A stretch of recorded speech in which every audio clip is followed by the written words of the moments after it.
Hello, everybody. How are you? Hope you're having a good evening. So, I've got a busy night ahead of me. I just finished reacting to Chantal's Yo live stream, got through that, and it's time to catch up to her current live stream.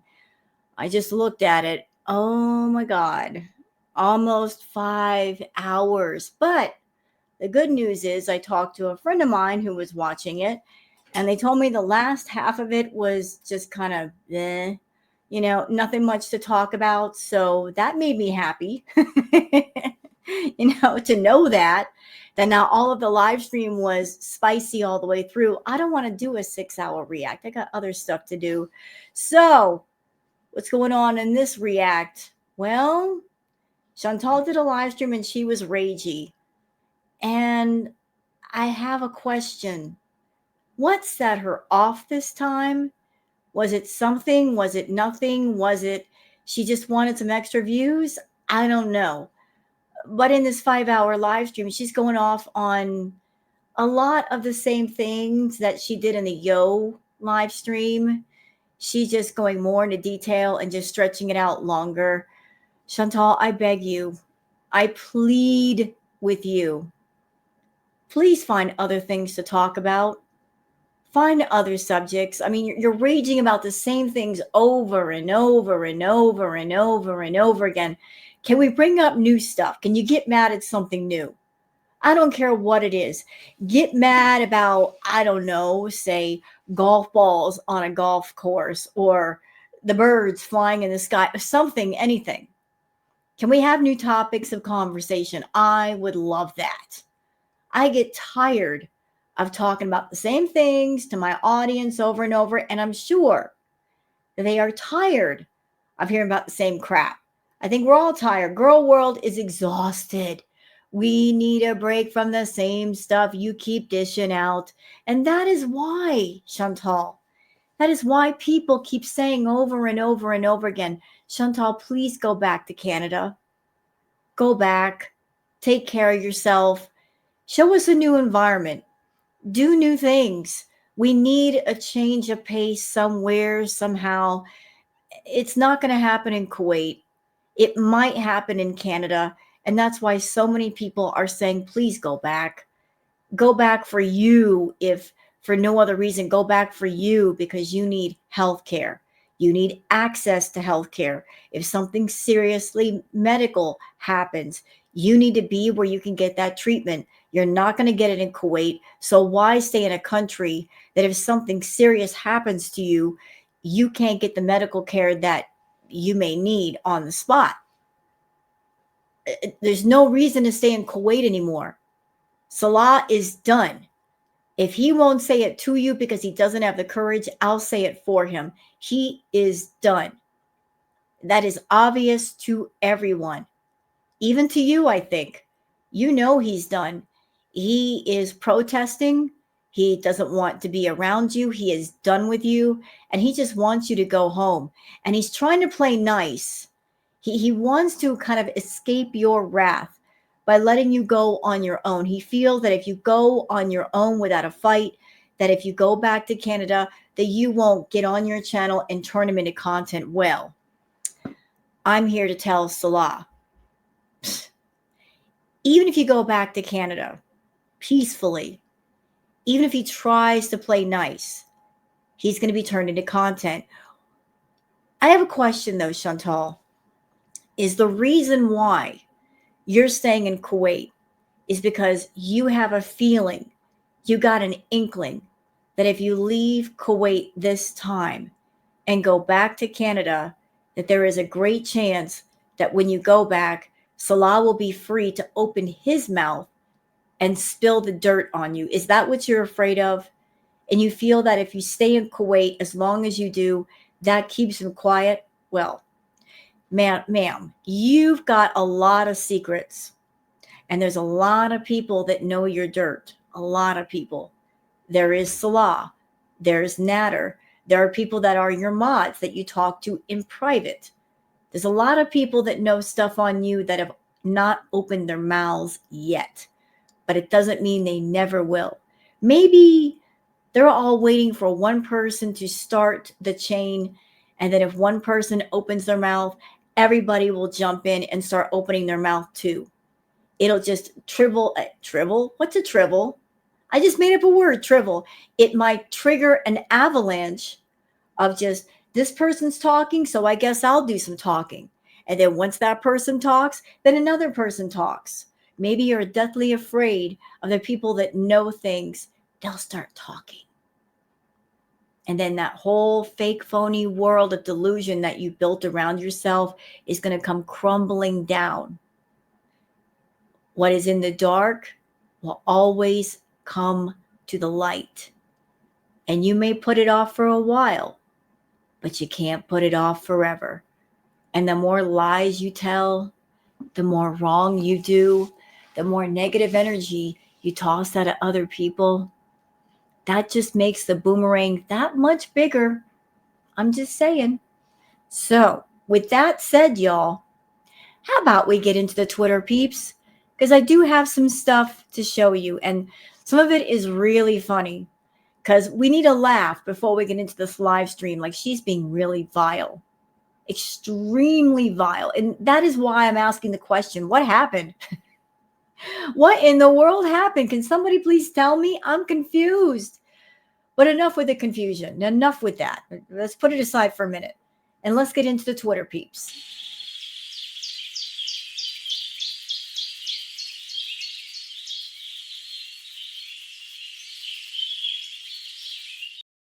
Okay, it's time for the Twitter peeps.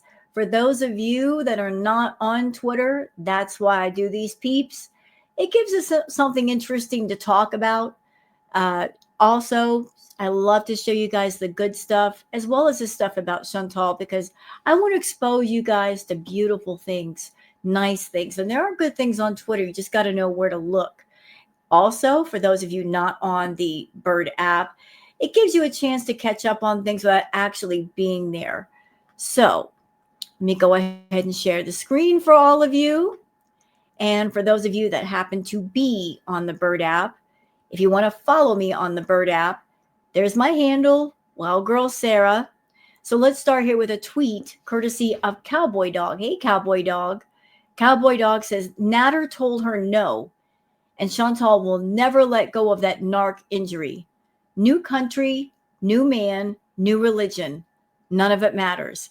That's how sociopathic she is. Correct. Natter was the one that got away. Natter was the one that she wanted and she never got possession of. No matter what she did, no matter how much money she spent, no matter how many threats or what form they took that she threw at him, she did not get him. And Chantal is not a woman to let people go. She likes to put the men that she gets around in her back pocket for safekeeping in case she needs them again, whether it's for money, resources, company, it doesn't matter. She's not someone that says goodbye and lets that person go on their separate way. No. She wants to stay connected to that person. And Natter was the one. He'll always be the one. Even though they were like oil and water and he could not stand her, he'll always be the one because he's the one that got away. All right, now, this is the part that I was talking about where it was funny. Okay, so let me give some context here so you guys can understand. So the disrespected trucker posted this. Whatever town in Missouri that did this, I salute you. So there's some funny things in the world that happen, and because we don't live there, we're not aware of them. So apparently there was a sign war that happened between McDonald's, Dairy Queen, and then other establishments stepped in and became part of it, like a bank.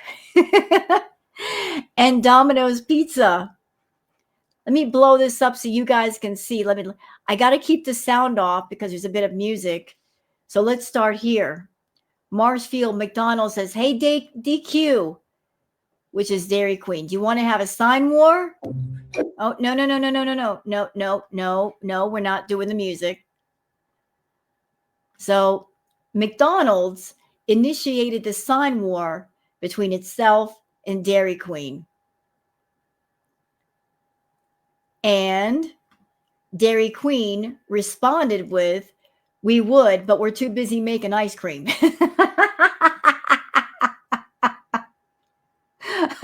Well played, DQ. Well played. And then McDonald's responded back with, "That's cute. Our ice cream makes itself."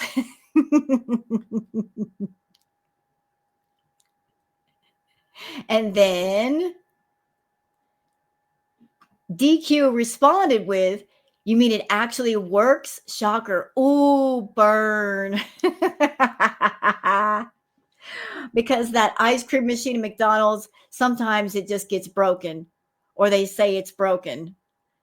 Ooh, nice return, DQ. Nice return. Ooh, nasty, but I like it.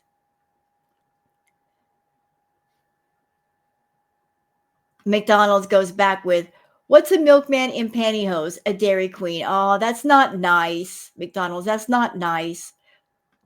But don't worry, DQ has the perfect response to that. Come on, DQ, give it back. DQ says, "Why dine with a clown when you can dine with a queen?" Snap. Exactly. Why are you going to dine with a clown when you can dine with a queen? I prefer the queen. What else we got here? Oh, and then a bank actually got involved in the back and forth. The bank says, "Ice cream machine broken? We have a loan for that." Get them.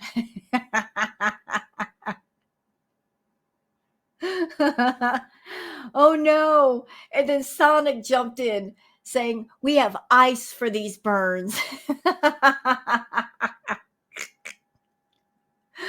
Get him, Sonic.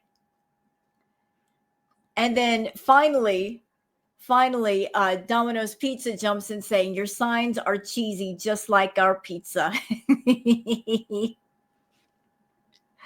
Oh my goodness. That was great. That was fantastic. I had to share that with you guys. That was funny. You have to admit that was funny. See, there are funny things happening across the world. We're not there. We don't live there, but I'm so happy there are things like Twitter and YouTube to let us know, because that is just amazing. Sign wars are amazing. And here's another amazing thing you guys don't know about. On Twitter, on the Bird app, there is the account for Wendy's, the fast food restaurant. Whoever is running the Wendy's account, man, they got comebacks for days. They're good at roasting people. And I've seen little videos and short clips of the things they're saying. Whoever is running the Wendy's account, like, I salute you, because whoever you are, you must be a stand-up comedian, because people actually go to that account and they're like, "Wendy's, roast me." And they do. So I just want to make you guys laugh before we get into Foodie. All right, moving on to Foodie. Truth is, says Foodie Beauty Chantal has a twisted understanding of what love is. Her family barely tolerates her when she's present and are actively relieved when she leaves. Now that she's across the world, of course, they're a little nicer when she calls, and she thinks that's love. Embarrassing. Perfectly Imperfect says Foodie Beauty says, quote, "At least I have a family that loves me." Reminder that not one family member has made the effort to go and visit her to see her new life in Kuwait. She's been there nearly 3 years and has yet to host a family member. That's weird AF. Okay, on that note, anybody that does comes to my tarot lives, I did a reading on this whole thing, how the family feels about her, and the things that Truth is saying is right on par with what my reading said. Chantal, your family, they do love you. They love you, but they love you better and they love you more when you're not there. And why is that? It's not because they're hateful people. It's because you are a problem. And when you come home, you bring all your problems. You don't come home as an adult. You come home acting like a child. You bring all of your issues, all of your burdens. You come home and you tell your family, I don't have a place to stay. I don't have any money. I don't have a car. And all of my problems are now your problem. That's why they don't want you around. It's not out of love it's not that they hate you. It's just that you're not acting like an adult. You act like a little kid, that you feel entitled and obligated to go to your family this way. If you came home acting like an adult, saying, you know what, mom, dad, I got a place of my own. I've rented a room somewhere, or I've rented a Airbnb. I got this. I got a place to stay. I got enough food. I'll work on the transportation. I just want to come over and have a cup of coffee. Your family would be in shock that you were acting like an adult. They would love you more if you acted that way versus coming home and you need a lot. You always come home needing something, wanting something. Maybe you're borrowing money. You come home and you're like, let me sleep on your couch. Let me be in your house. Let me eat your food. That's why they don't want you there. When you're away from them, there's a sigh of relief. When they talk about coming home, they're like, oh, not again. That's the feeling. And if you put the shoe on the other foot, if you were on the opposite side of the table, you would feel the same way about them as they feel about you now. It's because you are a burden and you bring home your problems. When you're 41 years old, 42, you shouldn't be acting that way. And so they're not going to fly across the world and see you. Maybe if you took care of yourself better and you weren't a problem, maybe if you arranged things to where they can come visit you and they had a place to stay, they might do it. But as long as you're acting like an out of control teenager, accumulating problems versus solving them, they don't want nothing to really do with you right now. And I can't blame them. All right. Positive post from Be Believing saying, in case anyone is in need of a timeline cleanse, we have 9 baby fox cubs living in our garden. And this is the view from my bed right now. How adorable is this? Can you imagine foxes living in your backyard? There must be a sense of trust for the mother to have her baby so close to you. Maybe there's a feeling of you're safe here. I would love that. I would think that's pretty cool. All right. Why you should have a cat. Little guy did not think twice. Zero remorse. This cat was willing to risk it all for an ear of corn. I never knew that cats liked corn. I guess they do. This one's like, I'm getting it. Forget the rest of you. The cat's like, I'm ready to risk it all and take home the prize. That's right. All right, moving on. Jane Doe-Yo says, dang, Salah's absence has really got to her. He's barely been seen throughout Ramadan, Eid, etc. Raging alone, sweating, miserable, the life she deserves. She's finally paying her bankruptcy because he wants to see that Canadian soil. He paid his due. It's her turn now. If Chantal just started paying on her bankruptcy, it's going to be a minute. Because if I remember correctly, the amount that she owes would be about, 50, 60 grand? It's a lot of money. And I don't know how much money she makes, but I know she spends a lot of money on fast food and she's got bills there. And I don't know if there's taxes that are due now current added to the bankruptcy. Like, I don't know how far in the hole she is, but I think his absence is definitely getting to her. The feeling from Salah is I think he's getting sick and tired of her nonsense. And he's reaching a place inside of himself where he's like, the juice ain't worth the squeeze.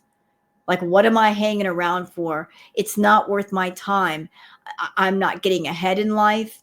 I'm not going to go anywhere with her. I'm not going to travel anywhere with her. She can't even travel by herself. Whatever money she does make goes for food. Like I'm just dealing with a food addict, and the money goes for the addiction. So what is the sense in hanging out? I'm losing parts of my life to her. Like because of her, I can't go see family. Can't go see friends. I can't socialize. Like maybe he's getting that thought in his head of, what am I losing versus what am I gaining? If he's looking at it from that perspective of, I'm not gaining very much and I'm losing a lot, that might have shifted the tide a bit. Kristen says, Chantal streamed for nearly 5 hours until 3 a.m. her time. What a deeply fulfilled woman. Yeah, if it 3 o'clock in the morning, Chantal, you streamed till 3 a.m. Where was your husband? Why aren't you spending time with your man? Why would you stream that late unless you live alone and your husband's not there? Meow Meow says she sure knows how to pick them. Now, I want to add some context. Florida Salt and Sass says, for any of the reactors that want it, and thank you, Florida Salt and Sass, because I want it. Chantal is in the couples chat, meaning Natter and Dee Dee. The couples chat, December of 2023, talking to the man she totally wasn't dumped by and the woman she totally was not left for and didn't take him. So the context, I'm giving the context here. What happened for those that weren't around? Chantal went to Kuwait. She moved in with Salah and she was supposedly married to Salah, and she did this. Natter and Dee Dee were doing a live chat on his channel, and she jumped into the chat and she posted this comment, amongst others. Here's Foodie Beauty saying, you stole my freaking man. I have the right to call you what I want. Imagine being somebody and telling the whole world that this person that even now, while you're married, you're still trying to claim ownership over. You're angry that another woman stole what you consider to be your man. The man that you claimed hurt you, severely hurt you, put out cigarettes on you, hit you so hard you saw stars. You're going to jump into that person's chat where you should not be at all. He hurt you, Chantal, but what are you doing in his chat? Why didn't you block his channel? What are you doing all up in there? Huh? But she did it. She was with Salah, married, starting this new life. And she was in Natter's chat doing all this. You stole my man. Why does that bother you? If he's so awful, if he was so abusive, why are you angry about it? Why are you angry about somebody taking him away from you? Weirdo. Yeah. Kind of sus, isn't it? Sure is.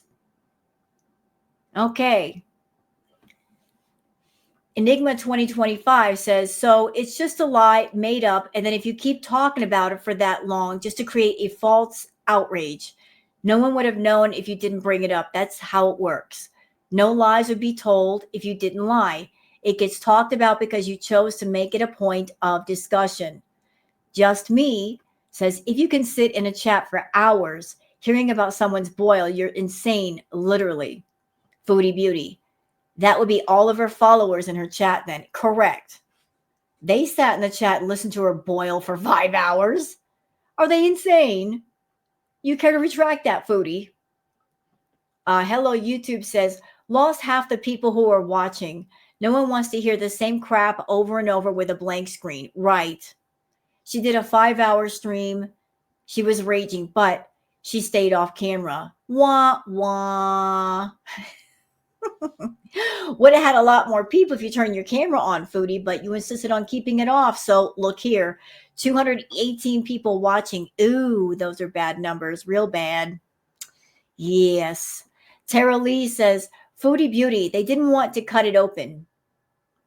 There are only two scenarios. Either she's lying or the healthcare in Kuwait sucks. The former is more likely, but the latter is downright scary. I don't think she went to the hospital at all because I don't think she had a boil. Yeah, I said it. I'll say it again. I think the whole thing was a lie because she was up and on her feet, moving around and getting food and cleaning the house and going to Sephora with no problem. Absolutely none. And she kept switching the locations of where this boil was. Then she told us that the boil was about the size almost of a golf ball. Then she told us that she took a hypodermic needle and poked it to where the stuff came out. But if it was a real boil, even if the liquid came out, I'm sorry to gross you guys out. I'm sorry. Even still, if it were an abscess, you still got to go to the doctor. You still got to go to the hospital because they have to take out what's called the plug. If they don't, it's going to keep coming back. And if it's something as big and ugly and nasty as what she was describing, and my nurse friend told me this just today, they would want to analyze the material inside the boil to see, like, what is it? Is it an infection? Is it MRSA? What is it? They need to know how serious it is. So if she went to a hospital or a clinic, they didn't test anything, they didn't pack anything, it's a freaking lie. Absolutely a freaking lie. Okay. Enigma 2025 says people were telling you to stop talking on that platform, but you were refusing and continue to talk to little ones. It's no one's fault but your own, and your channel shouldn't have ever been given back because of what came after all the disgusting, vile things you were saying. Okay, we need context here for those who weren't around at that time. So here's the context. Chantal, she likes to look at other people's content. She likes to borrow off other people's ideas. There was a content creator who would go on a platform called, is it Omegle or Omegle? But Omegle is a platform where people, mostly younger, they can just, like look up different people and like talk to people on that platform. But this content creator, when she did that, she did it with a few differences. She never did it on live. She would record the content, but she also asked the consent of the people that she talked to if she could talk to them and record them. So her content was different than the way Foodie did hers. What Foodie did was she decided to go on Omegle or Omegle on live. And she was talking to very, very young men. And she did it in a very creepy, pervy way too. She would do these lives where she was dressed, I kid you not, in lingerie. Literally in lingerie, the stuff that you just meant for the bedroom, dressed, skimpily dressed. Imagine a late 30-year-old woman getting on a platform with much younger men dressed like that, dressed just like that, talking to possibly underage men. And while she was doing that, one of the younger men chose to show his private parts. She immediately cut off the live stream, of course, because she was live and she was probably afraid of getting in trouble. But after she came back, because she did come back, she proceeded to talk about the young man's private parts in detail and talk about it in a very pervy way, like he can't possibly be very, very young. I mean, she was still like salivating over this young man's private parts. It was disgusting, absolutely disgusting. And she got in trouble for that. And what did YouTube do? They gave back her channel after they took it away. Well done, YouTube. You suck. Look at the way she repaid your kindness. Well, what do they say? No good deed goes unpunished. But let's watch the clip. Yeah, like that morning, Charlotte growing up had dark hair like that.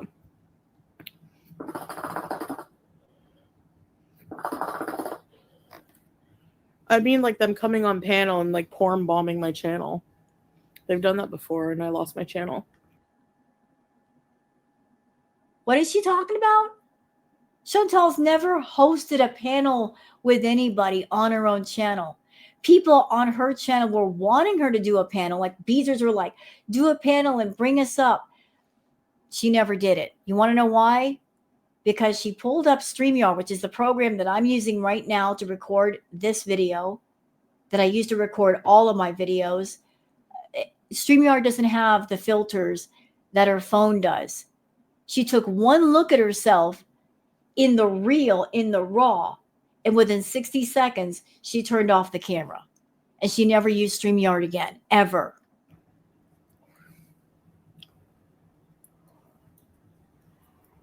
I got it back, but actually, that morning, Pete's came in when I lost my channel. I was sleeping. I woke up. Pete's was standing at my door, his arms folded. I checked my channel. He's like, yeah, I was waiting for you to see that. And I was like, where's my channel?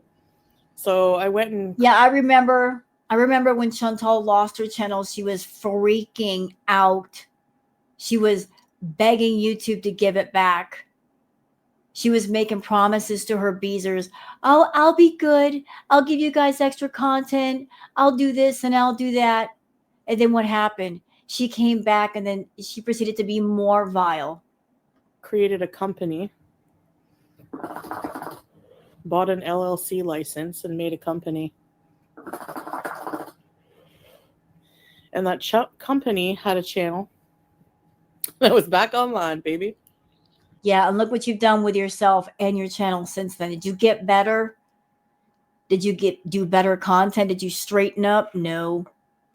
You just felt untouchable. Well done, YouTube. You made this. Julie says, does anyone have a clip or timestamp for these comments? I can't believe it till I hear it. Crazy.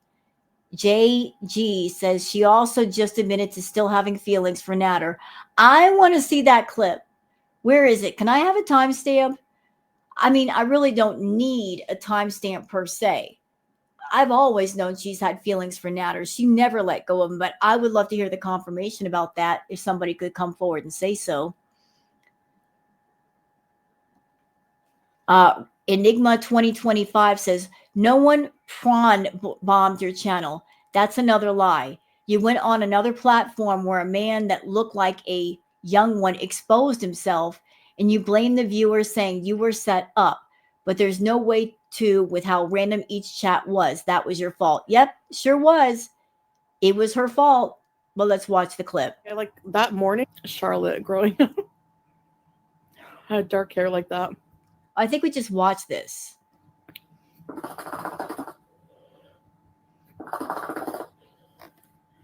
I mean, like them coming on panel and like porn bombing my... Okay, we just watched that. Let's keep it going. Julie says, I can't imagine. Don't have that much spare time to spend sitting on my butt talking about nothing for almost 5 hours.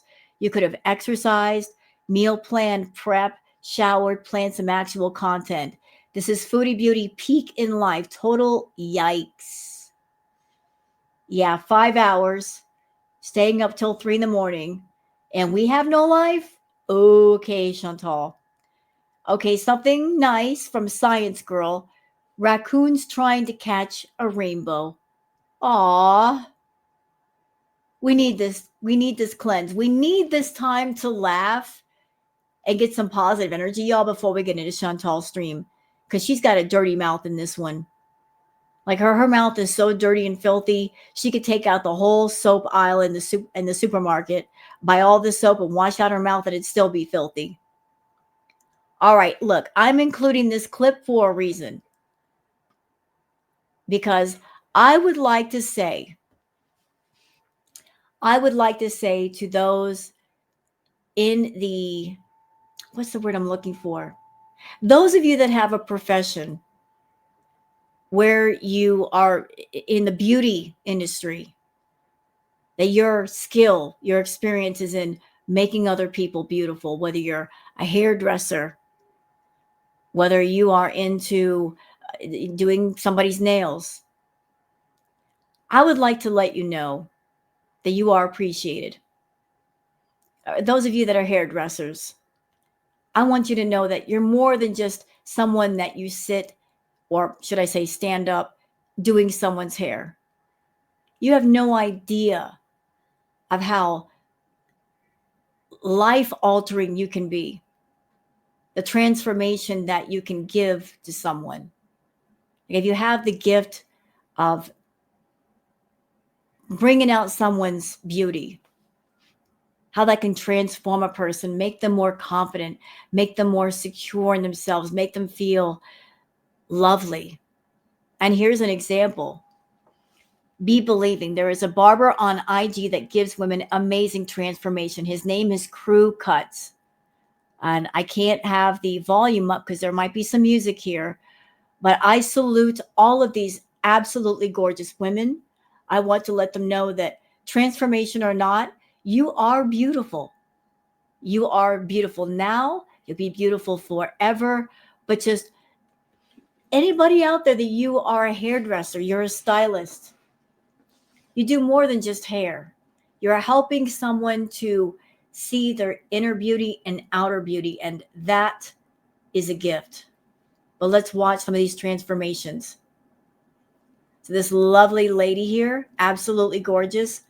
Look at her now. Look at this queen. Oh, she is so lovely. Oh my goodness. She could model. Girl, you could model. Look at that smile. Oh, she is stunning. A girl, cheekbones for days. Look at you. Yes, ma'am. And you, madam, you are beautiful. Yes, you are. Oh, yes, girl. Yes. Rock that short haircut. Yes, ma'am. Mama, don't cry. You're gorgeous. Oh, you don't cry. You're beautiful. Oh my. Ooh, girl. Yes, ma'am. Stunning. Absolutely stunning. Mm-hmm. Girl, you better just get yourself to a party and rock that. And you, madam, gorgeous. You, all of you ladies, you are amazing. Oh, the beauty of all of this. I'm loving this. You are all beautiful. You're beautiful, but just feel that beauty. Feel it. Feel it. I'm telling you, those of you in my audience that you're hairdressers, just understand the gift that you give those that are your clients. You're not just doing their hair. You're not just giving perms. You're not just cutting the hair. You're not just coloring it. You're not just perming it. You are making a woman feel beautiful. Like sometimes it's hard to see that outer beauty and you bring it out to where it can be seen. God bless you. All right, on to no context cats. The little fuzzy butt. Look at the little fuzzy butt running across the yard. That little tail. Little fuzzy tail. Sinatra says, lol. Foodie Beauty called me and Sassy Shelly weird and fat. Girl, both of us combined weigh less than you do. I believe it. I believe it.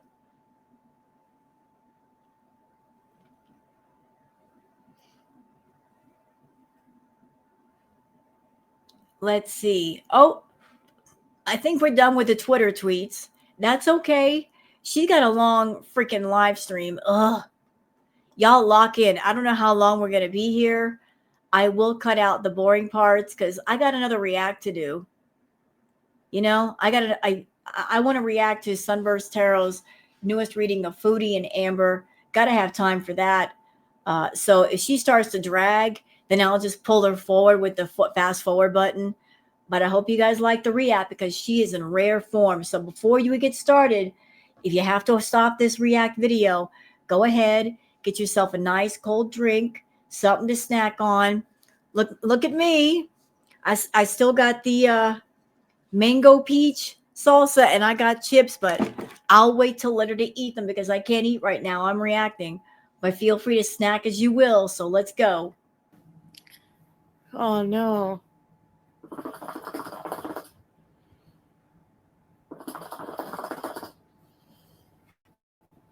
Mish, it's your 46th birthday today.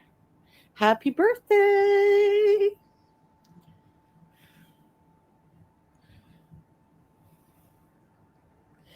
And he says that? I don't think so. He wouldn't. He freaks out if a hair is showing. I'm making chicken, mashed potatoes, rice, tortillas. And by the way, Chantal, you're always yelling and screaming at the reactors to cam up. Why aren't you camming up? Why aren't you doing this rage properly? Why aren't you showing your face? This has to be the epitome of laziness. I want to rage, I want to make money, but I won't even come on camera and show my face. Why? What, you didn't want to make money tonight? I guess not. Having peaches, a carby meal. Sounds good. Oh, Lord. Not even 5 minutes in and she's already yawning. Why? Go take a nap. I taped my camera. Nicole, you can do it. 30 minutes is nothing. I hate when you look at the clock at work and there's like a million hours left. I love my carbs. I love canned peaches. Millions of peaches. Peaches for me.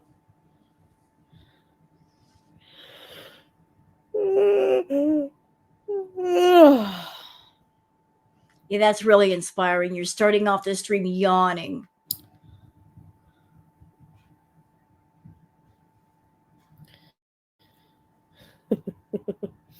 So I thought I was in Hekate's daughter's channel. You guys should check her out. Hekate's daughter. She does like 24-hour live streams, sleepovers. And no hijab. We're out with Fupa.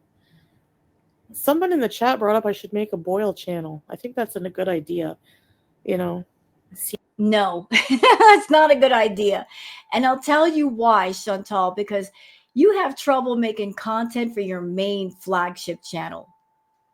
How are you going to keep up with 2 channels? You barely make good content for this one. That's just more work that you're not going to do. Seeing as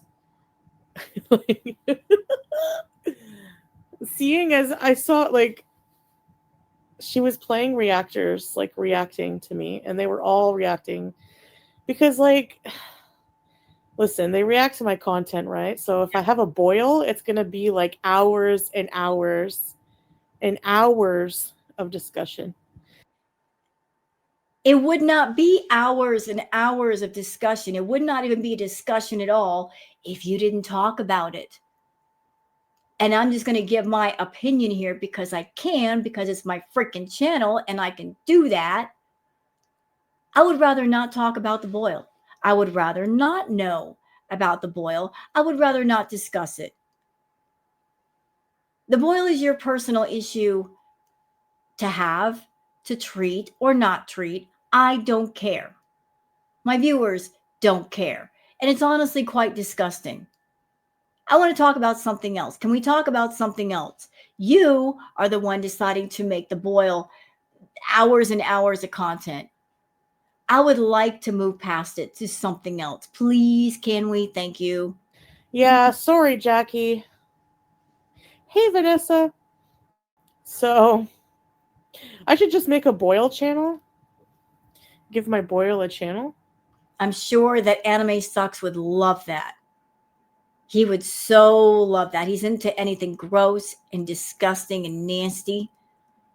He'd be your number 1 fan with that channel.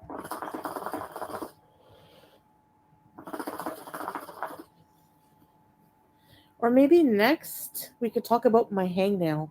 I have a hangnail on my index finger. What do you think about that? I think it's stupid to make it into content. Nona girl, thank you. Hey, Dog Paws. Karen M says, we didn't cover boils and abscesses this much in nursing school. Facts. We didn't cover boils and abscesses this much in nursing school.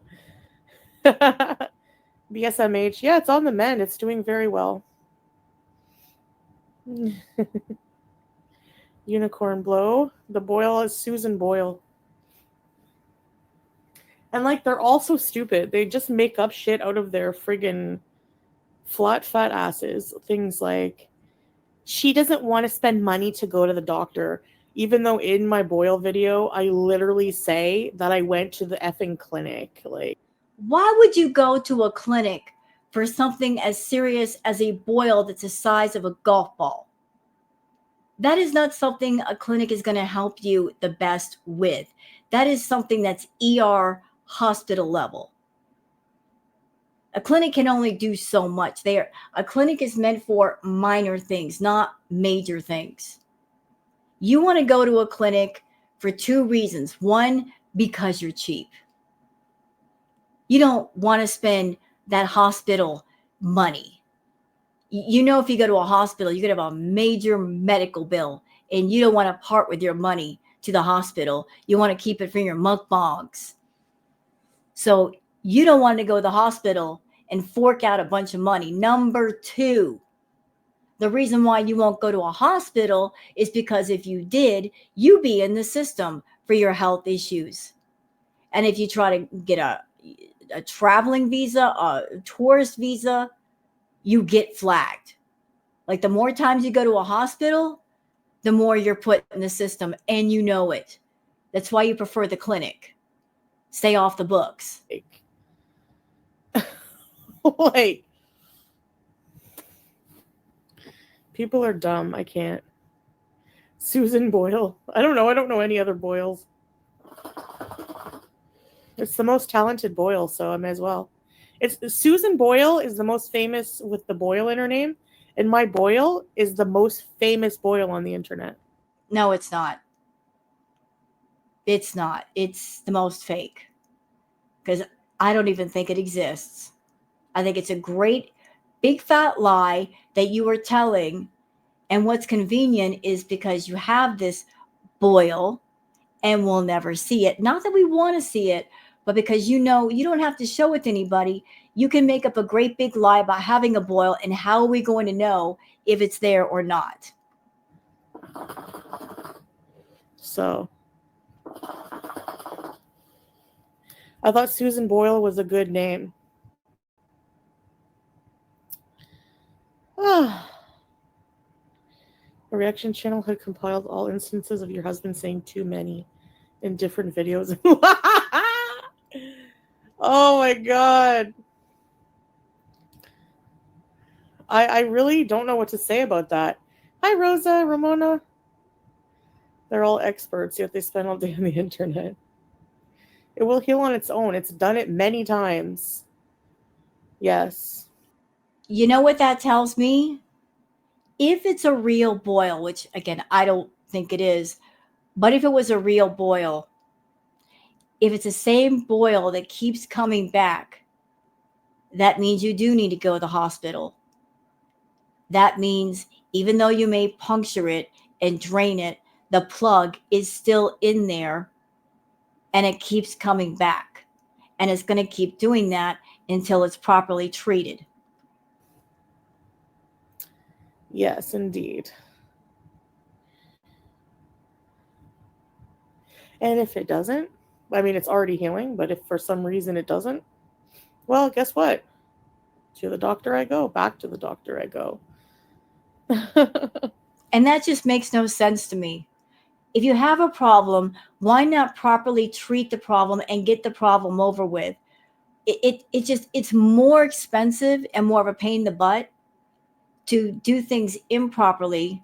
And then you got to keep going to the doctor, going to the doctor, going to the doctor. You know, like more cost on top of more cost on top of more cost. You pay more with repeated visits than just handling it in one visit. Is Z-Sore powder? Really?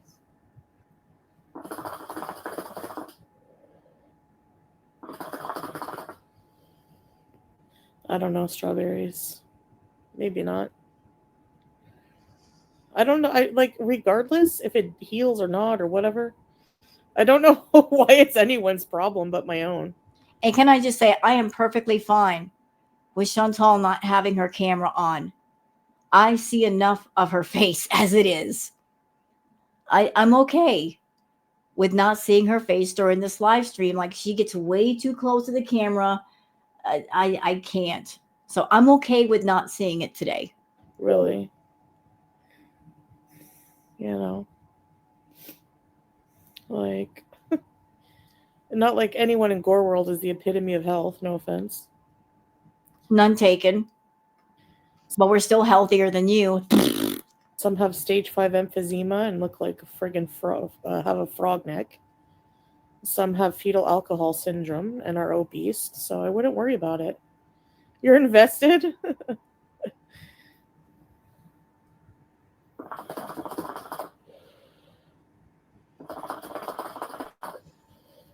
I don't know about the Amber Lynn stuff. I think, like, I heard, I have to, like, watch more on it, but I don't know if I really want to. But apparently, like, Beck's girlfriend is, like, asking, I don't know, somebody said she was, like, asking minors for hugs or something. And, like, people in Gore World are just sweeping it. I don't know. Oh, Jeanette with zero content bottom feeder said, you always tell on yourself. No doctor, obviously. Yeah, I would say so. Based on what my friend told me today, and she's an actual nurse. Golf ball sized abscess, boil, carbuncle, whatever it is.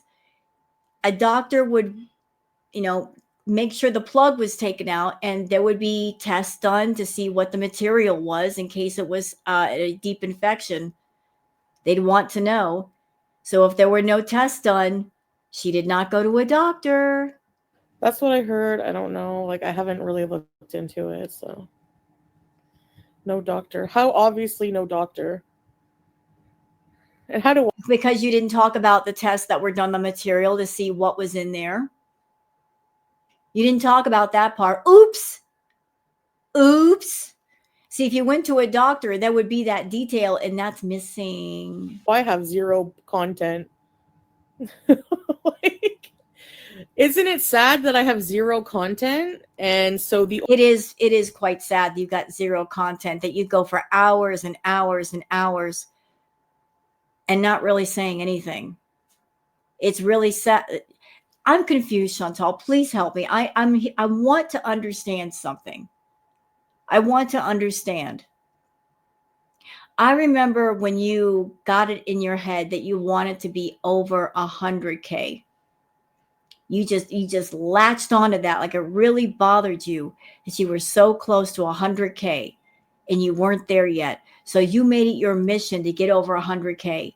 You went to other channels and you solicited them to help you get to 100K. And then you also bought tons and tons of subs to get to 100K. And then you turned around and bought yourself a fake YouTube plaque. It's not a real one. We know it's not a real one. Why? Because the fact that your channel was taken away from you disqualifies you from a real one. So you bought your plaque. You bought it. Yes, you did. And then what? After you got to 100K, it's just, I guess you accomplished your goal and you didn't want to go any further. The content was still lacking. Tell me, what advantage is there to having like 100K? Is it because YouTube promotes you more, or they look to the side more if you do something wrong? I mean, I'm just confused why you were so just obsessed with the 100K. The only content you people can come up with is about my fucking boil. That's all you talk about, stupid. Talk about something else. We'll talk about something else. How is that not pathetic? Well, it's pathetic that you brought that up in the first place. Miss, I need privacy, and I can't talk about my private life. And I would think a boil on one's fupa or one's kitty would be private. I think that would be in the private box. But you took it out of the box to monetize it. You got funny lines when it comes to what's private. How is that not bottom feeder and parasitic? Hey, ma'am, sit down. Sit down. You are a parasite on the butt of YouTube. You came onto this platform and you're using it and abusing it in a way that it was not intended nor built for. YouTube was not built for people like yourself that have addictions and want to get on YouTube and showcase those addictions and have other people fund those addictions. YouTube is not a platform that was made for self-harm content, which is exactly what the F you're doing.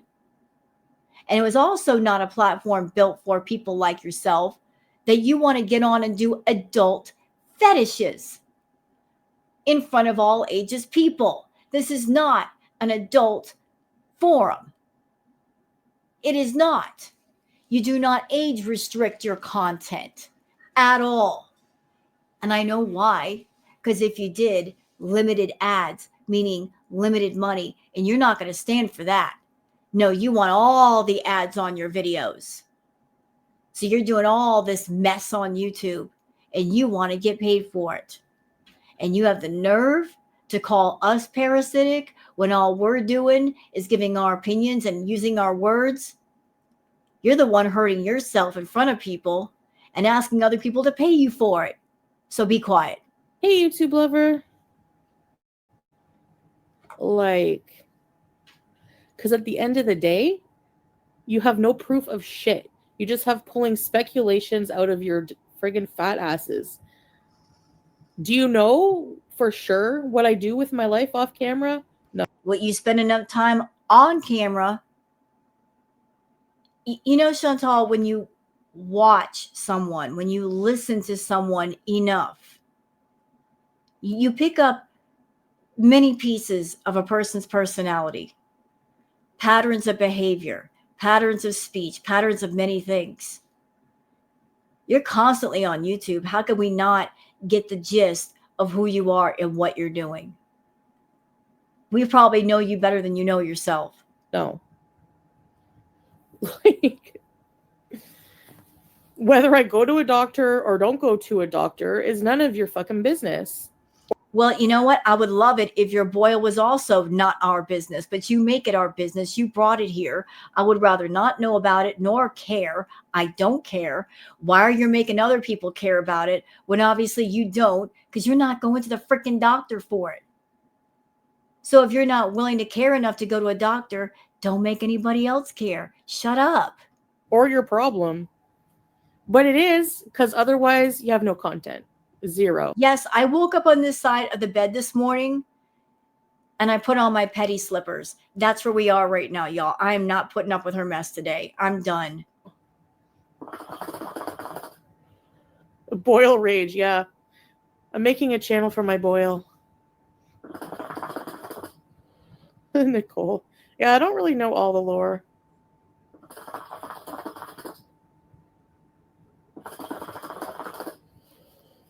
Thanks, Margie. People have common sense and critical thinking skills because, shocker, we have to leave the house and go outside and talk to people. Do you watch Vegan Patriot? No. I remind you of a vegan? That's wild. I like me some ground beef. Yeah, I haven't watched the new season, though, Strawberries. And none of those reaction channels are speaking on Dakota being a pedophile. But Foodie's boil is major news, right? Yeah, exactly. I swear, I just do these things on purpose sometimes. I love to see what people are going to say, how stupid they're going to be. Oh. Thank you for confirming.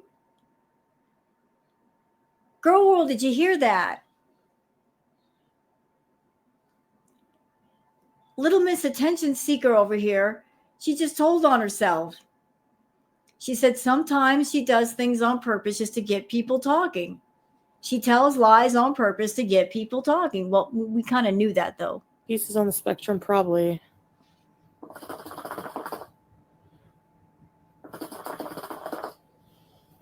Mount Beezer. Yeah, Mount Beezer. Hey, Heidi. Hi, Missy Med.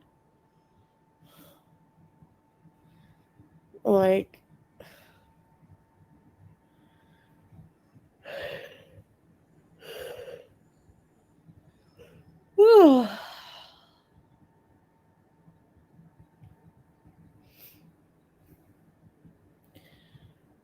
fart noises.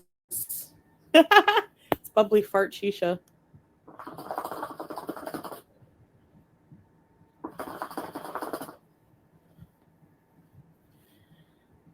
No, zero content. Just my boil.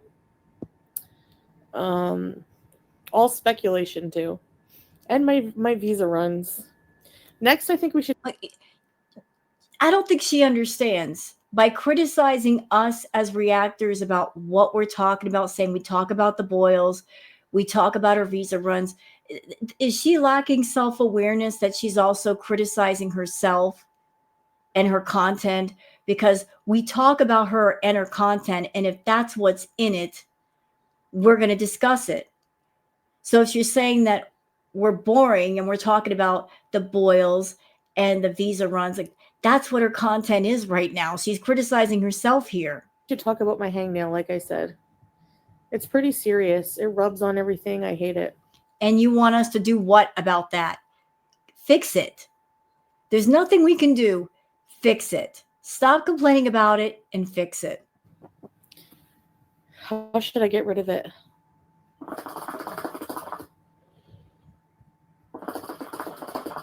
So Rosa is talking about the boil situation. Rosa says you need to remove the sac and then antibiotics. Well, Chantal has had more than one boil or abscess in her life. She should know this like the back of her hand. Woot woot. Oh, you need to remove the second. I am on antibiotics. Yeah, but you didn't have the sac removed, idiot. Which means it's probably going to come back again. They didn't want to cut it open, so. She lying.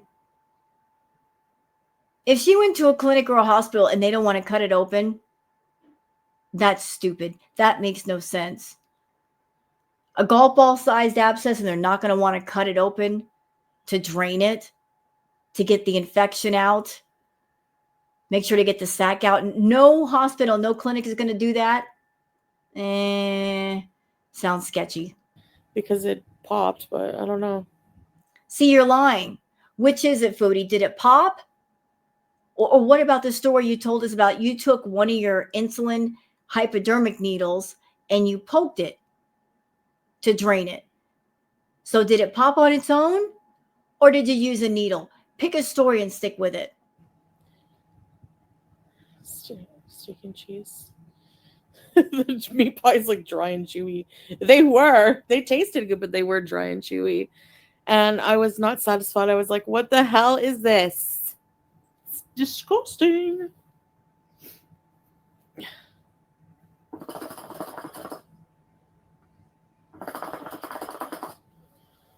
Yeah, I'll probably just bite it off. I wonder if she got. I know this is silly to talk about this. I know, girl world, I know. But I'm just wondering if the reason why she got a hangnail is because she's biting her nails off, which is something that she might be doing if she's anxious about something. Dr. Pimple Popper.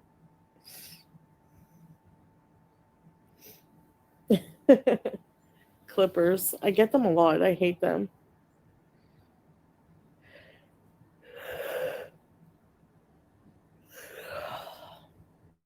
Yeah. Anyway, it's my boil. I can handle it. I don't, you know what I mean? Like,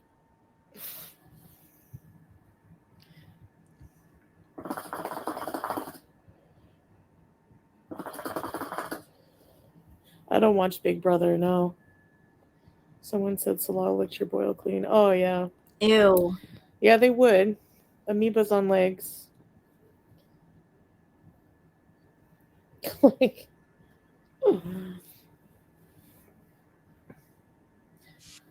you know what Gore World reactors remind me of? Like their insults. When Lisa on The Simpsons became a vegetarian, and those two twin bullies in her class were like, Lisa's a vegetarian. Haha, Lisa's a carrot. You're a carrot, aren't you, Lisa? And then she was like, yes, I'm a carrot. That's exactly the situation here. Hi, Justine. That made absolutely no sense. Shadow of the day. I'm a boil. Right, okay.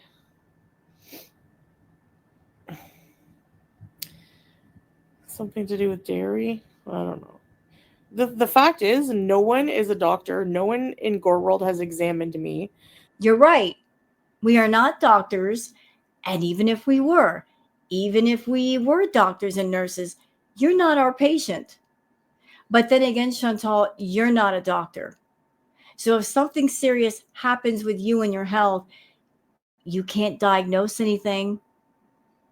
You can't run tests to know exactly what's wrong and what the treatment would be.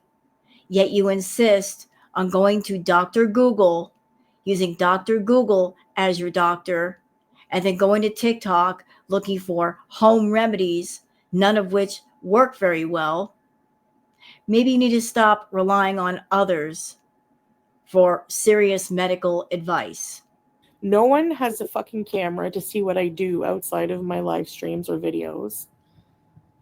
Hey, Minna, Heather. So you can't really be talking shit out of your gobs, can you?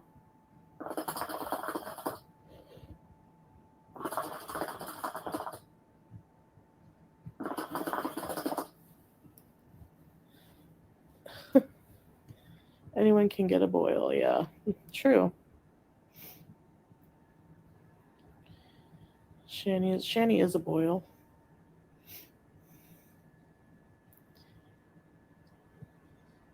How do you know I lay in bed all day eating? Because that's what you normally do. Even when the camera's uncovered, what do, Chantal? You lay around and seal. I go out more than the reaction channels ever show, but okay. Really, to do what? You'll get in the car and you'll run and go get food, or you'll go to Sephora to get some lip gloss, and that's as far as you go. Or you'll go run to the beach, drop off some cat food for the cats, and go hit the Lulu man up, and then you're done. You don't travel very far. Okay. Right. I lay in bed all day eating. Okay. You kind of do. And even if I did, what's that to you, Pippi Long Nipples? How does that affect your life? You literally have no life if you're in here. Oh, you have no life if you're in here. You're saying that when you've got an active live chat and there are beezers in there. Do you realize you just basically backhanded slap all of them by saying that? Commenting. Like, I don't get it. Right. So what if I do? I do that a long time. Yeah, sure. Nope, not 400 pounds. Nope, she's about close to 600 now. And so are all the reactors. No, not that this is a competition about weight, because who cares? Who cares what we weigh? Why is this a topic? We're all different people. We all look different, act different, weigh different. Who cares? We're not models on a catwalk. Why is weight a thing to be a reactor? Holy crap, dude. They're all obese too. You know what? Just because she said that, madam, look here. I am 54 years old. I am much older than you. Okay? You're what, 41, 42? I'm 54. I am much older than you and a lot smarter. And even if I were obese, who cares? I'm a reactor. I'm here to give my opinions.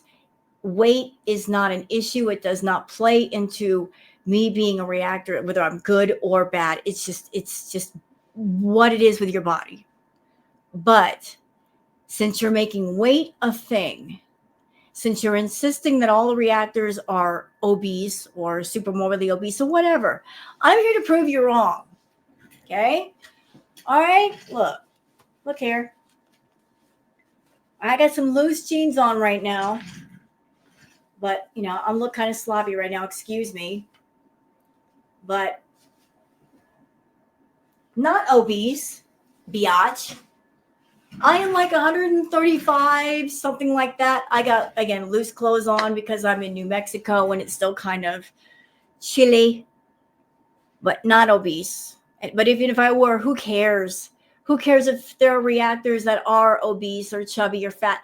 I don't care. Why do you care? As a super morbidly obese woman, why do you care so much what other people weigh when you're too chicken shit to get on a real scale and show your real weight?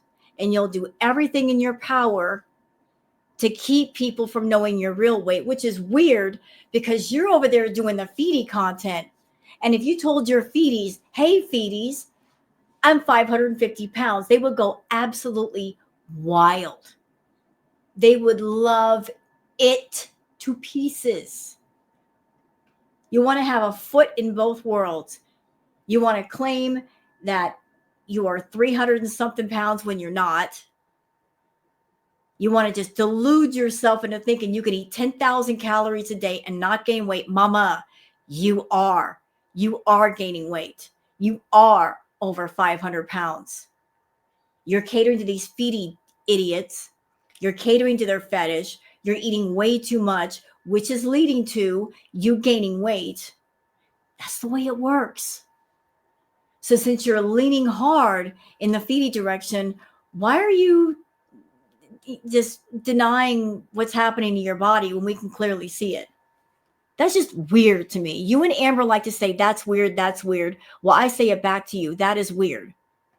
To cater that hard to the feedies and then deny the results of catering to them. That is weird. Let's keep going. So.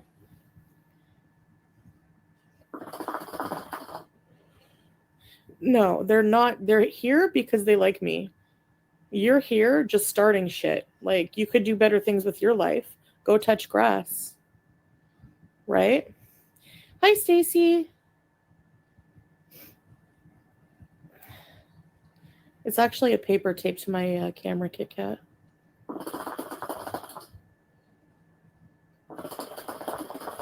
I have to wonder if sometimes Chantal will do little stunts like this. Come online, not show her face, just to see if her viewers will get ticked off and leave. Like if she's trying to poke at her beezers to see what all they will put up with from her. She's testing the boundaries a bit. Hey, Kitty Charms. Sometimes I don't feel like camming up. Like the reactors.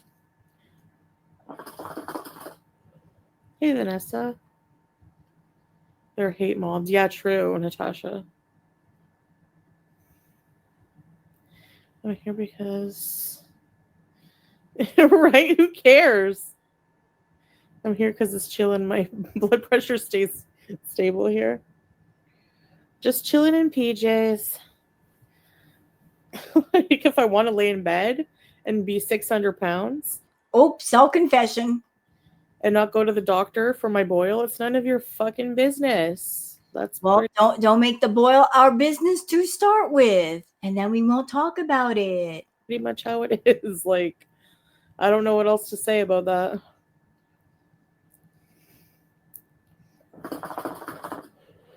Poot Lovato mean.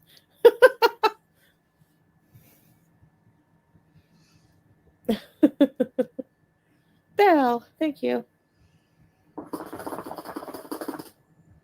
Macy Days?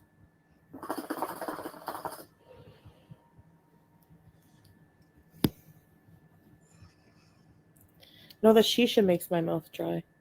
Hey, Lorraine.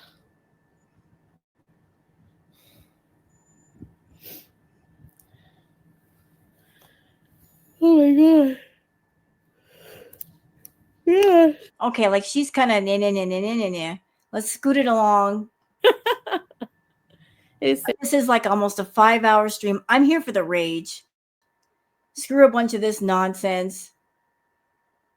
Like I want her to get mad. I'm here for the mad. I'm not here for the blah blah blah. Her smoking that shisha. Cam up, get on the friggin' scale, or else you don't shower and you're 450 pounds. That's how. Oh, she might be talking about Shani. We're gonna think here. I heard them do it too. Actually, get excited over listening to you describe an exploding stinky boil. Unbelievable. And then they'll be like, "This is so gross. This is so gross." It is.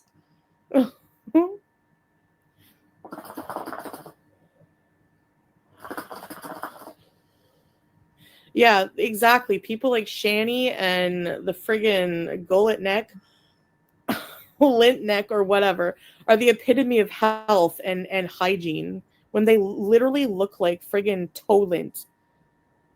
They look like toe lint. When's the last time you've seen your feet, Chantal? Oh yeah, I'm projecting. I'm hateful. Oh my god, no, I can't. Well, no lie spoken there. You are. You gotta go. I can't. Yeah, I'm hateful. I'm the one with a channel with thousands of videos dedicated to my shower habits and my fucking boil and my vagina.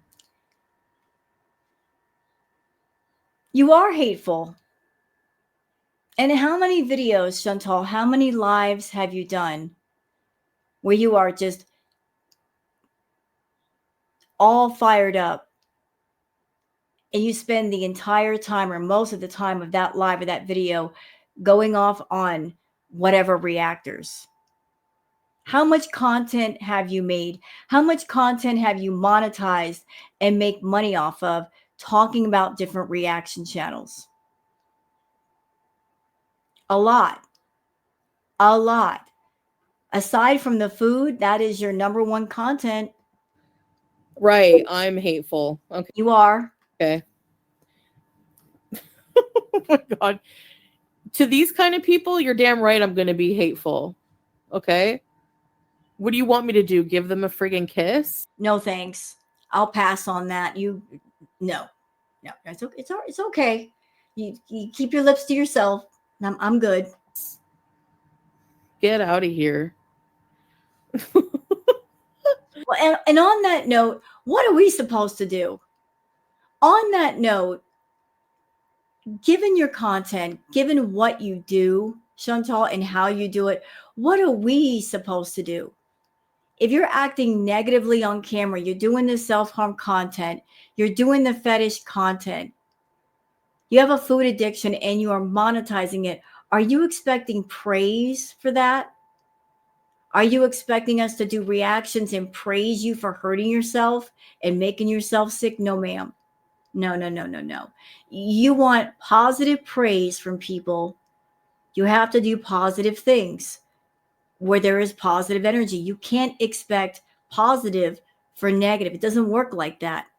We're not going to co-sign on your lies or your BS. No. Unbelievable.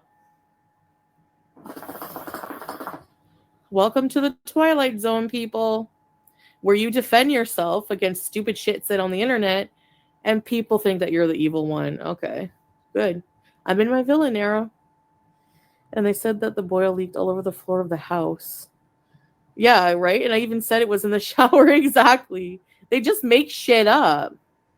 Actually, what about that story about being in Thailand? And I guess you were checking into the hotel and you were walking in and that's when you had a boil and it burst and Salah was there. What about that?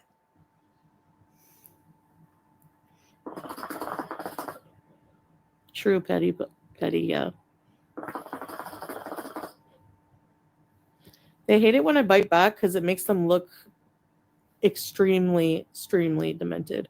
No, not really. You can bite back and you can react back all you want, Foodie.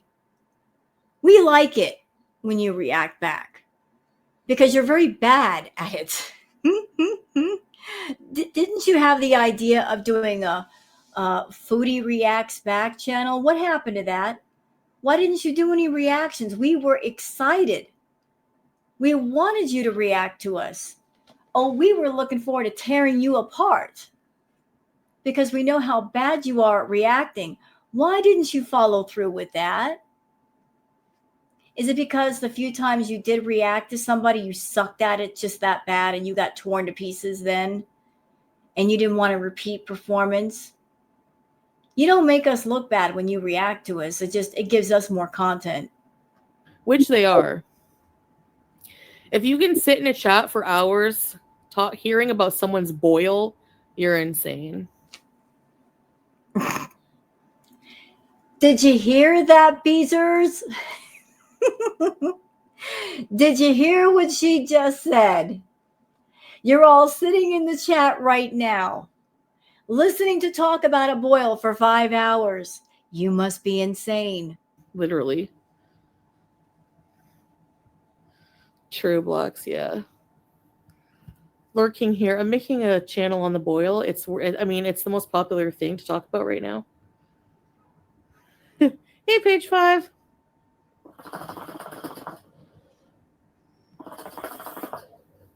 Where do we... You're an idiot, Sneed.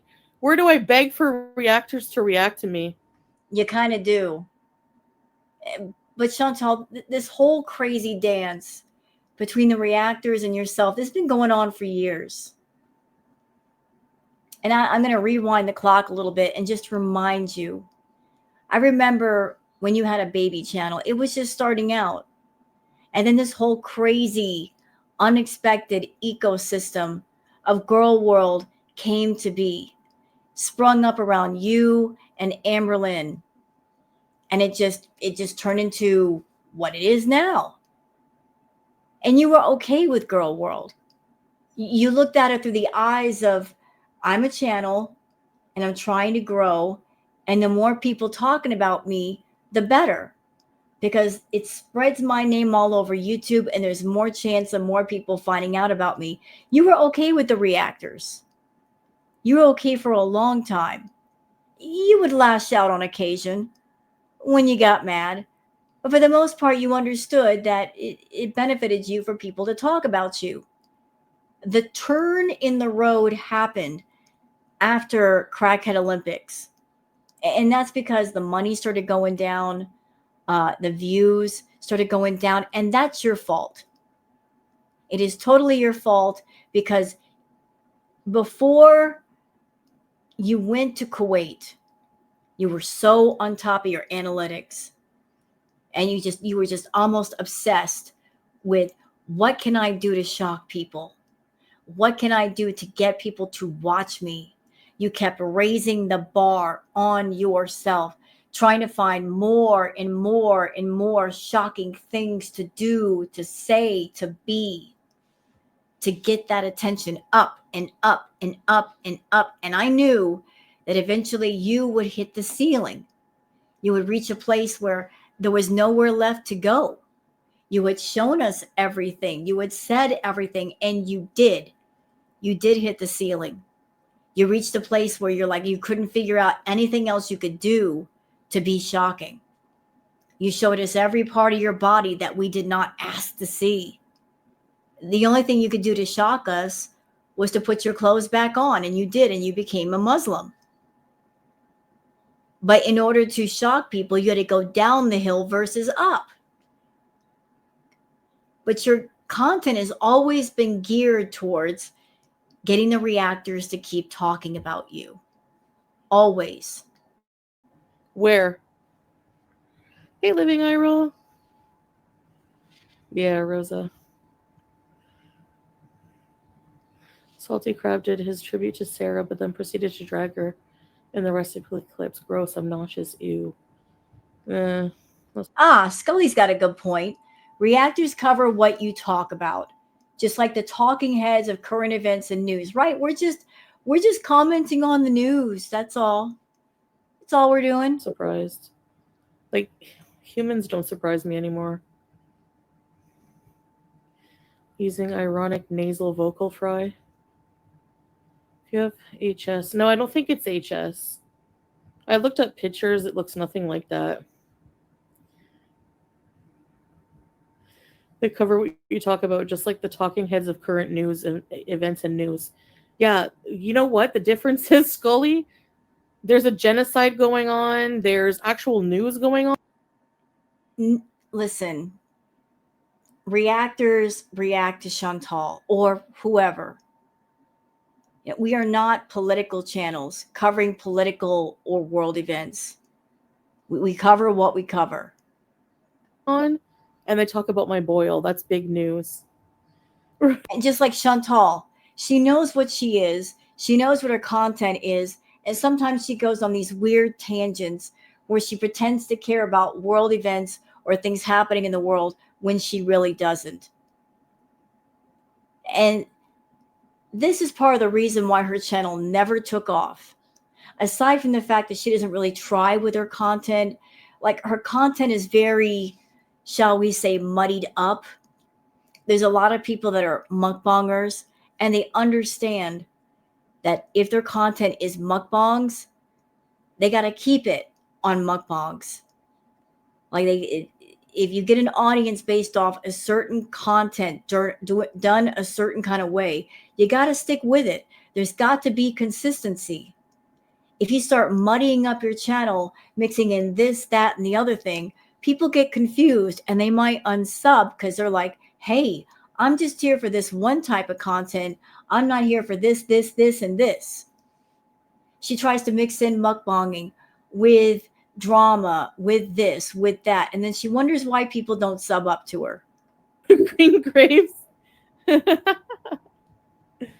it's being ironic, Sneed. I guess you can't pick that up. Because you're probably brain dead like them.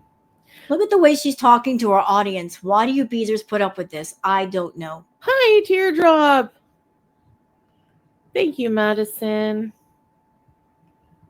I just don't feel like putting on hijab, Sarah.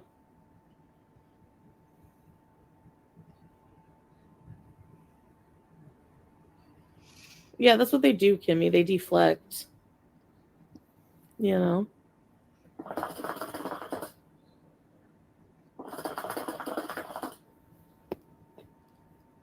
If being lazy was an Olympic sport, I would come in fourth just so I wouldn't have to walk up to the podium.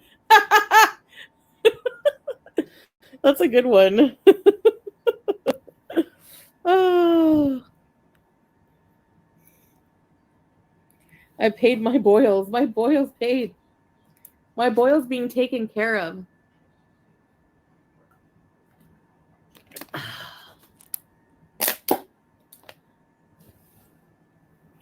Like,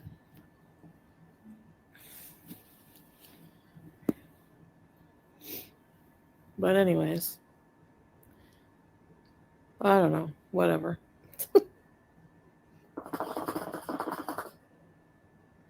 She was reacting to you saying your waist is smaller than her arm, she won't weigh herself. Yeah, it's very, very easy. It's very easy. Me neither, spicy mayo. Yeah. You know.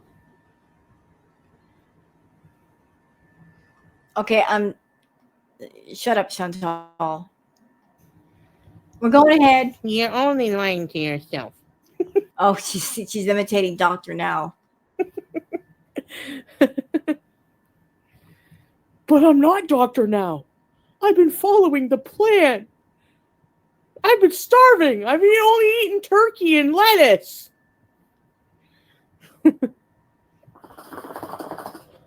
Earlier today, Rev was talking about his book that he's going to send to Netflix to buy, and how the AI told him it was better than Star Wars. Delusional.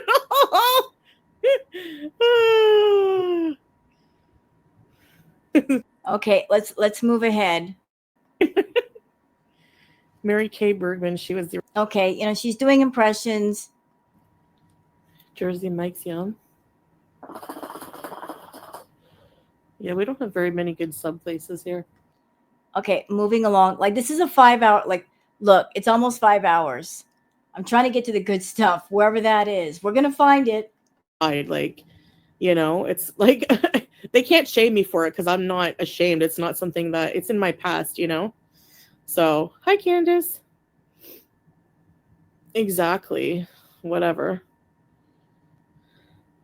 Imagine blowing hundreds of thousands of dollars and losing your children and having the. Okay, she's talking about Shani again. We've discussed this earlier.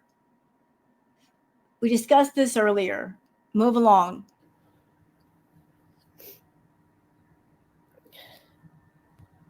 She is weird. She's a stunted teenage pick me with like size 80 feet. And she looks like Jay Leno and needs a rhinoplasty. Rosa. I just want to see how big she is.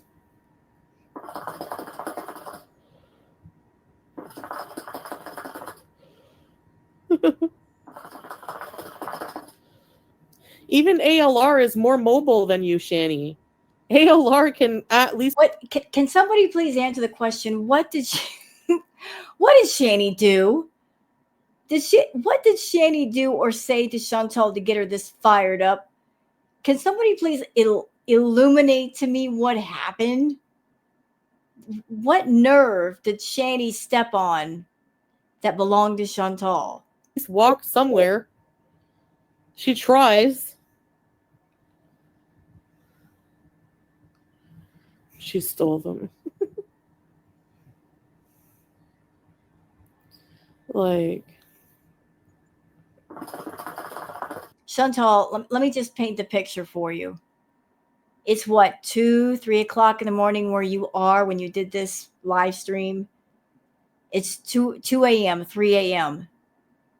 Happy marriage, right? Your husband should be home. You should be spending time with him, either in bed watching a movie or asleep in bed next to him.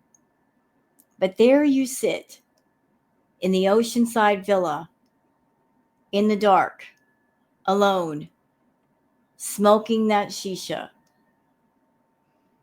talking to your chat, going off on people. Because, that's the thing you do at 3 in the morning when you're married to her husband and you love him so much. You spend all of your time being hateful about people. Again, the more you do, especially at these late hours, the more you prove you live by yourself and he's not there. Because if he were there, I don't think he'd be cool with you just going off at 3 in the morning when he's trying to get some sleep. She's immobile brain-wise and body-wise. Clearly. Okay, we're talking. I don't want to talk about Shani. I talked about her enough in the other react. Next. Moving along. About my looks when they're ugly as fuck, then you can talk about me projecting, all right? Okay. When I do that, then you can talk about projecting. Thick ship. And Cuba, yeah. I've been to the States a bunch of times. Oh, I don't care, Sarah. They're all parasite vultures. And you're the biggest parasite of all, if that's true. You're a tick on the butt of YouTube, sucking the blood off of YouTube to feed your addictions in the form of your adult fetish / self-harm content. And the problem with you is that you're overfed and you need to detach. How are you doing today, Foodie? I'm okay. J-Dot, how are you?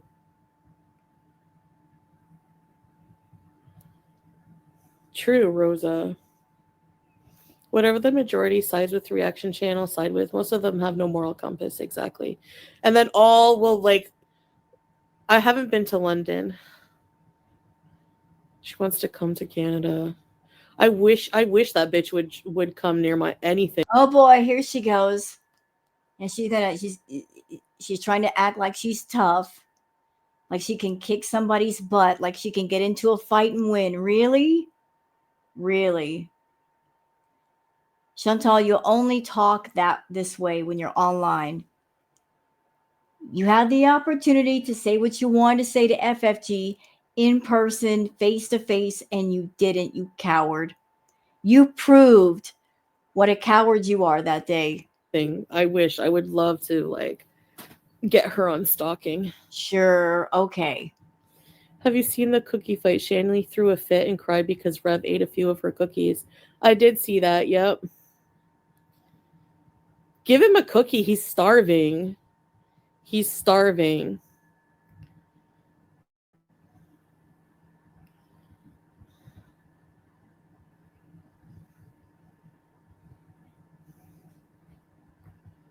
He's literally starving. We're still on about Shani. Can we move on past Shani? Have hurt your ego, man. That must have hurt your ego. Thanks, Lorraine. I know. I honestly I'm not conceited, but I definitely have confidence. No, you don't. No, you don't. You only have confidence because you have a bazillion filters altering your face, making you look somewhat like the way you want to look. But if you are very, very confident, Chantal, why don't you take all the filters off and show what you really look like? That would show confidence. But you won't. You won't.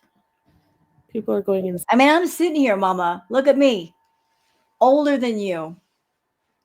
I ain't got no makeup on. I got a little bit of lipstick, but that's it. No filters. No filters whatsoever. I don't have them on. Ain't gonna. What's the point? If I looked into my camera and I saw an image that was not me, I'd be weirded out. I'd be like, who's that? Who is that person that's not me? That's weird. Like, come on camera with no filters. Be natural. Insane. They are. Confidence makes people mad, and it makes people mad. You are so not confident. You wear the abaya and you wear the hijab because you are embarrassed and you're not confident. You want to hide what you look like. You're not confident with yourself. And you're always trying to think of new creative ways to create this fake, phony image of yourself and disguise the fact that you are getting bigger and bigger and bigger and bigger and bigger. And when you defend yourself, and that's too bad.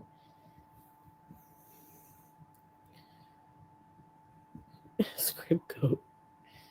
Yeah. She makes fun of my feet. Like, your feet are bigger than Salah's. She looks like she missed a Thorazine shot. She has serial killer eyes.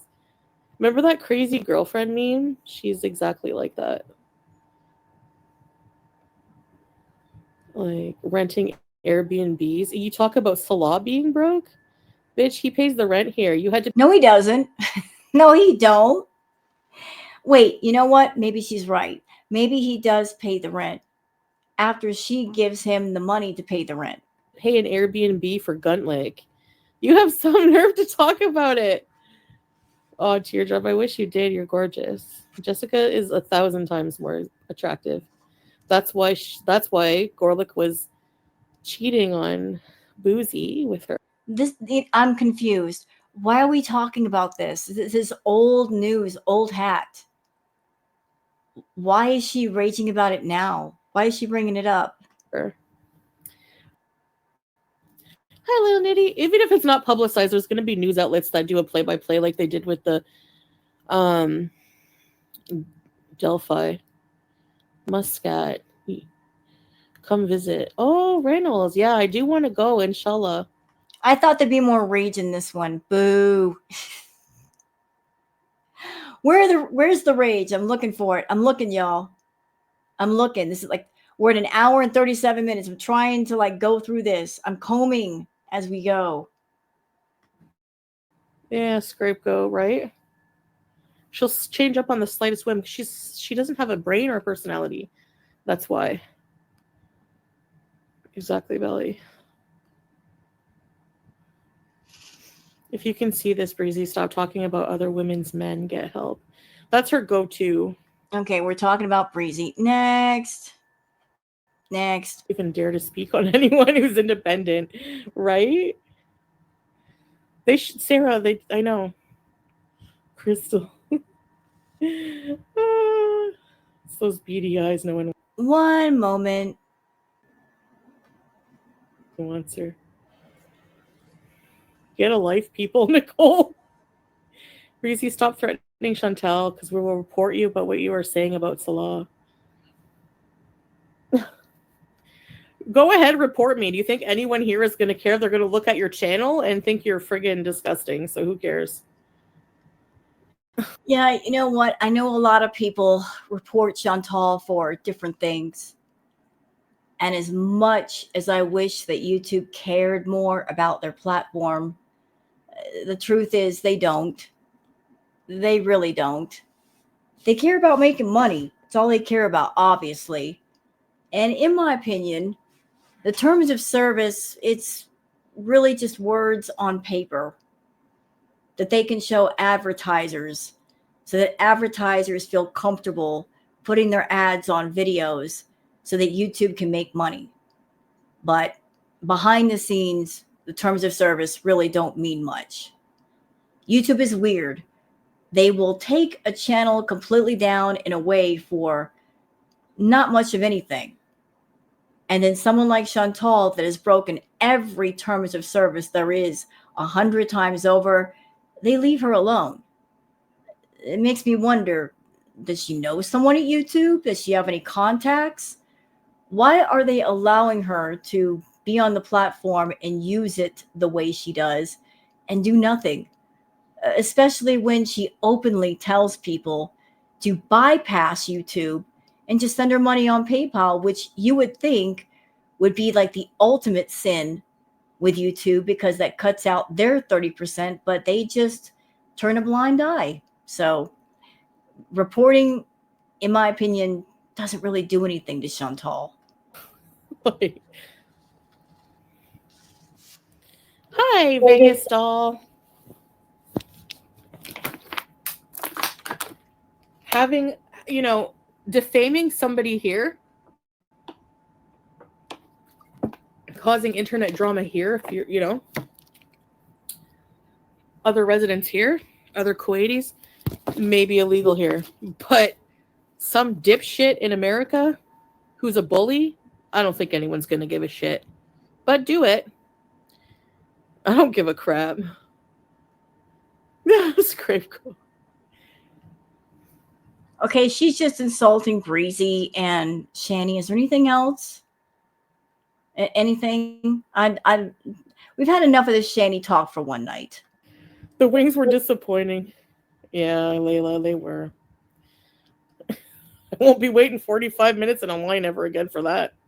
Safe. Like, look at the chat. The chat, they're just bringing everybody up. They're like, people in the chat. It's obvious that some of you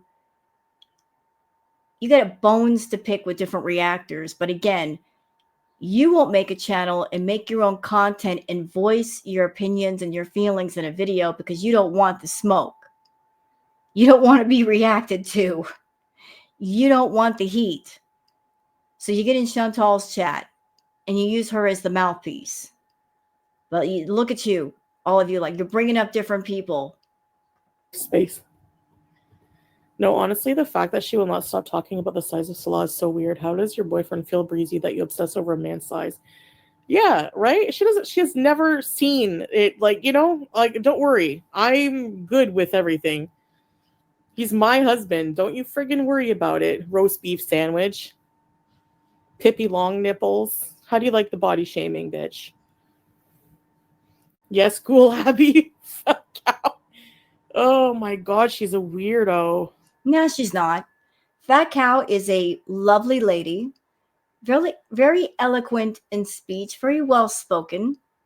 I believe she said she was a journalist at one point, and you could tell, like the way she speaks and the way she presents herself, like her body tattoos, her face tattoos. I think make her very unique, and she's very talented when it comes to making dolls.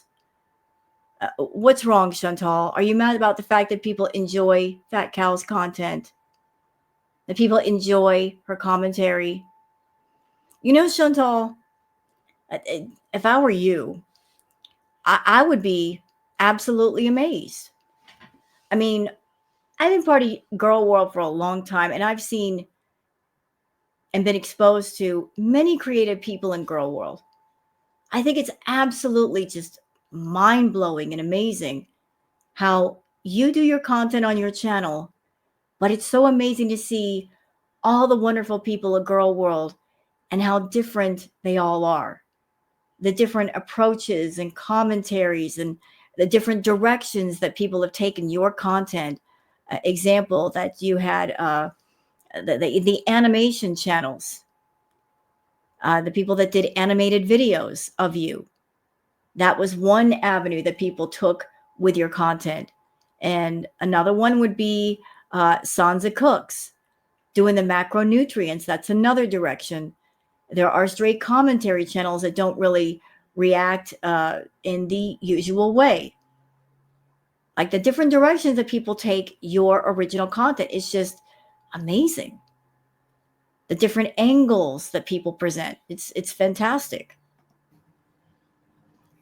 And all of that speaks of their creativity and their point of view. I've been watching Chantal for 5 years. I just never came to live chats, and yeah, you have a past that's not beautiful and perfect, but who doesn't? Yeah, exactly. Some of them have worse pasts, Sarah. You know, if we're going to compare pasts, my present is a hell of a lot better. You sure about that? I don't think so. I really don't think so. I know, Teardrop. The only time I ever watch them is indirectly, just like they do me. So That's laughable. The only time I watch them is indirectly. Liar. Liar, liar, toward pants on fire. You go on Twitter, you go on YouTube, you watch everybody's stuff, Chantal, even mine. Even mine. You watch my stuff. Yes, you do. Don't lie. You do. You watch the reaction videos I do, and you also watch the tarot reacts that I do, and you watch the tarot channels as well. Yes, ma'am. You're very interested in yourself. It makes you feel good to see people talking about you. That's exactly what you want. oh, Breezy is a joke along with Shani. And now they're best friends. Yeah, because Isaac, the guy she was simping for. Okay, more breezy stuff. Next. Next. We're still talking about breezy. Oh, and they're bringing up Yaba too. I'm looking at the chat. Ugh. Is show the cellulite. The thing is about that. Like, how long are we going to talk about breezy? You say you hate breezy. You hate her, right? You said I hate this woman. Yeah, how long did you spend during this live talking about her? Of as much time as you spent talking about Shani. Oh my goodness. What was I going to say? I'm sorry. If I hated somebody, if I hated them, yeah, I might vent about them. I might just blow some steam off my chest, but I wouldn't spend half my life talking about them. That's just crazy work.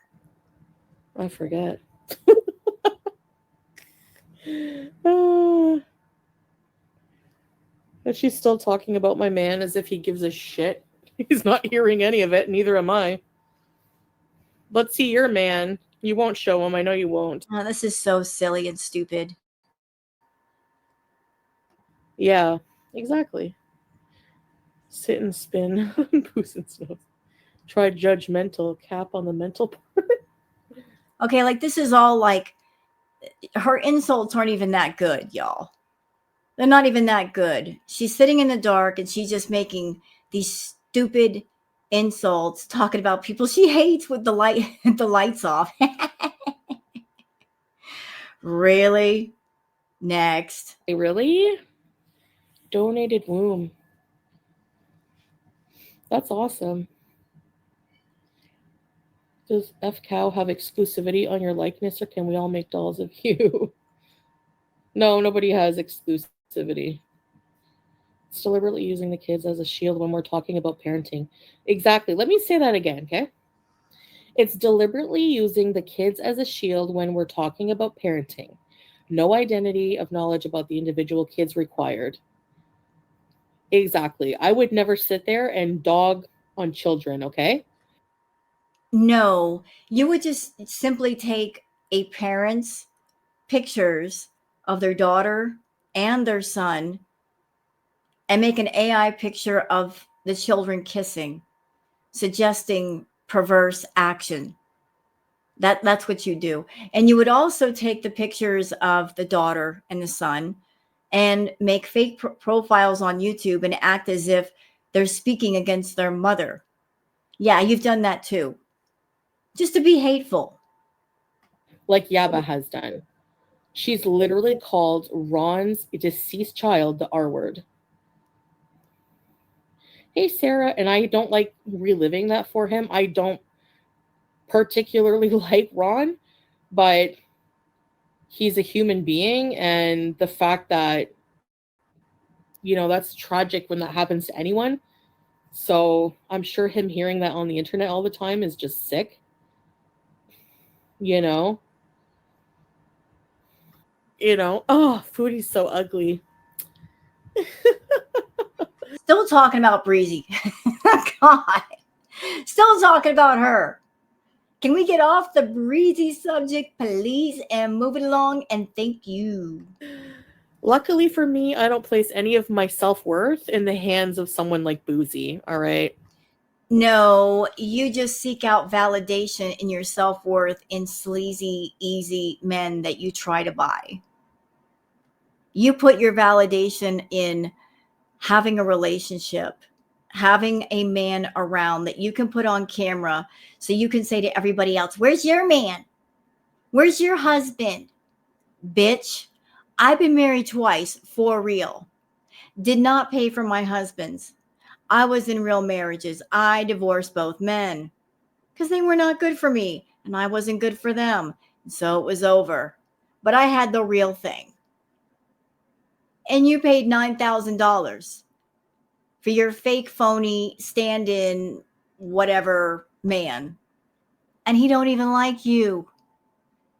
You got the fake version, and it's not even a good version. The fake version's making you unhappy, and he can't stand you, and that's why he's not there. You tried and you tried and you tried, Chantal. You tried to buy Natter. You tried to buy his love.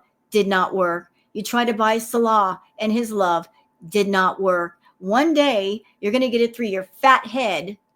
You can't buy love. You can't buy real feelings. You can't buy real connection. It's either there or it's not. Money is not an issue when it comes to that. It doesn't factor in. It just doesn't. You can't buy people. And you cannot circumvent the human will by poking and prodding and blackmailing and pressuring. That's not going to make love happen. Under those circumstances, love will never happen. But you know what will happen? Love. Love from you leading to hate in them. They will hate you. They will resent you. And even in a quiet person, the rage will build up and build up and build up until it can't be contained anymore. Just because you're dealing with somebody who at that moment is passive, it doesn't mean they will always be passive. The more you heap on the hurt, the more the anger builds and it grows and it festers until, like your aforementioned boil, it will burst all over you. And then things are going to get ugly, very ugly. I've seen Severance. It's good. Like this whole thing with you and Salah, we can compare it to your boil. It's growing, it's growing, it's growing, it's getting uglier and uglier by the day. Sooner or later, it's going to burst. Ooh, is it going to burst? And you're not going to like it. Good. You have cheese also? Border and I've seen Let the Right One In. Legion with Will Smith? Breezy's filters don't even look human. Oh, you're right. 1922 was another good one, Teardrop, eh? I don't blame you, yeah. I'm waiting. I have literally never talked to anybody about Teardrop. Right? We'll be waiting. And if there is something, it's going to be fake screenshots. I wouldn't put it past her. She has so many fake accounts. Sansa said she was reaching out to local cat charities in Kuwait to check on the cat you stepped on last month. Oh my god. That was another thing. I just ignored it because it's so stupid. Oh, it's so stupid to care about a cat whose foot you stepped on and the cat's foot might be broken. That's stupid. Of course, you would think it's stupid, even though you've been running around Kuwait trying to act like an animal lover. That's just stupid, right, Chantal? It like nipped her paw, and then I showed her on camera after eating, so. But she would. That one is so far up my ass with everything I do. She like researches the grocery stores I go to. Like these people, like these are not reaction channels. This is not normal. You are in no position to lecture anyone about what's normal. What you're doing on YouTube is not normal. Coming on YouTube and showcasing your food addiction, doing videos, doing lives where you're literally getting high off food and you're monetizing the content and you're looking for people to fund your addiction, not normal. Monetizing self-harm content, because that's what it is, not normal. Adding in adult fetishes to your content, putting adult fetishes on an all ages platform, not fucking normal. Not right either. It's not right. Adult fetishes are meant for private forums, for adults who want to look at those things and know what they're looking at. But you try to be fucking sneaky and sneak in the adult fetishes. The Foodie fetish, an adult fetish. The adult baby stuff, an adult fetish. Talking about poo on your live streams, that's also an adult fetish. In the past, when you were in the Canadian villa, flashing naked parts of your body, adult fetish. Exhibitionism, doing stuff out in public, flashing yourself on the side of the road, adult fetish. Talking about BDSM, adult fetish. Do you want me to keep going? I can and I will if you want me to. These things are not normal, Chantal. They're not. For you, they might be normal, but it's not normal to get on YouTube and misuse and abuse the platform for the sake of keeping your hedonistic lifestyle, your addictions going. You literally get on YouTube and you're crowdsourcing and crowdfunding out your food addiction, especially now with asking people to send you money on PayPal as fan donations or fan sponsorships. Are you kidding? Are you serious? You're an addict and you're asking people to support the addiction, to pay for the addiction. And anybody in Chantal's chat, I want you to open up your ears and listen to me. I am someone that I had a food problem. Okay. That is the entire reason I started reacting to Little Miss Chantal Marie, because I saw some of the things she was doing. I knew what she was doing and why. And I wanted to point out the things that people did not notice and would not know unless you've been on that side of the fence where you have a food problem. How she was doing the bee eating and she was doing feeding requests. I wanted everyone to know and understand what they were looking at. that it was far beyond just somebody getting online and stuffing their face full of food. Oh, no, no, no, no. Nope. Nope. There's another layer. You got to dig deeper and you'll find it. That's why I started reacting to her.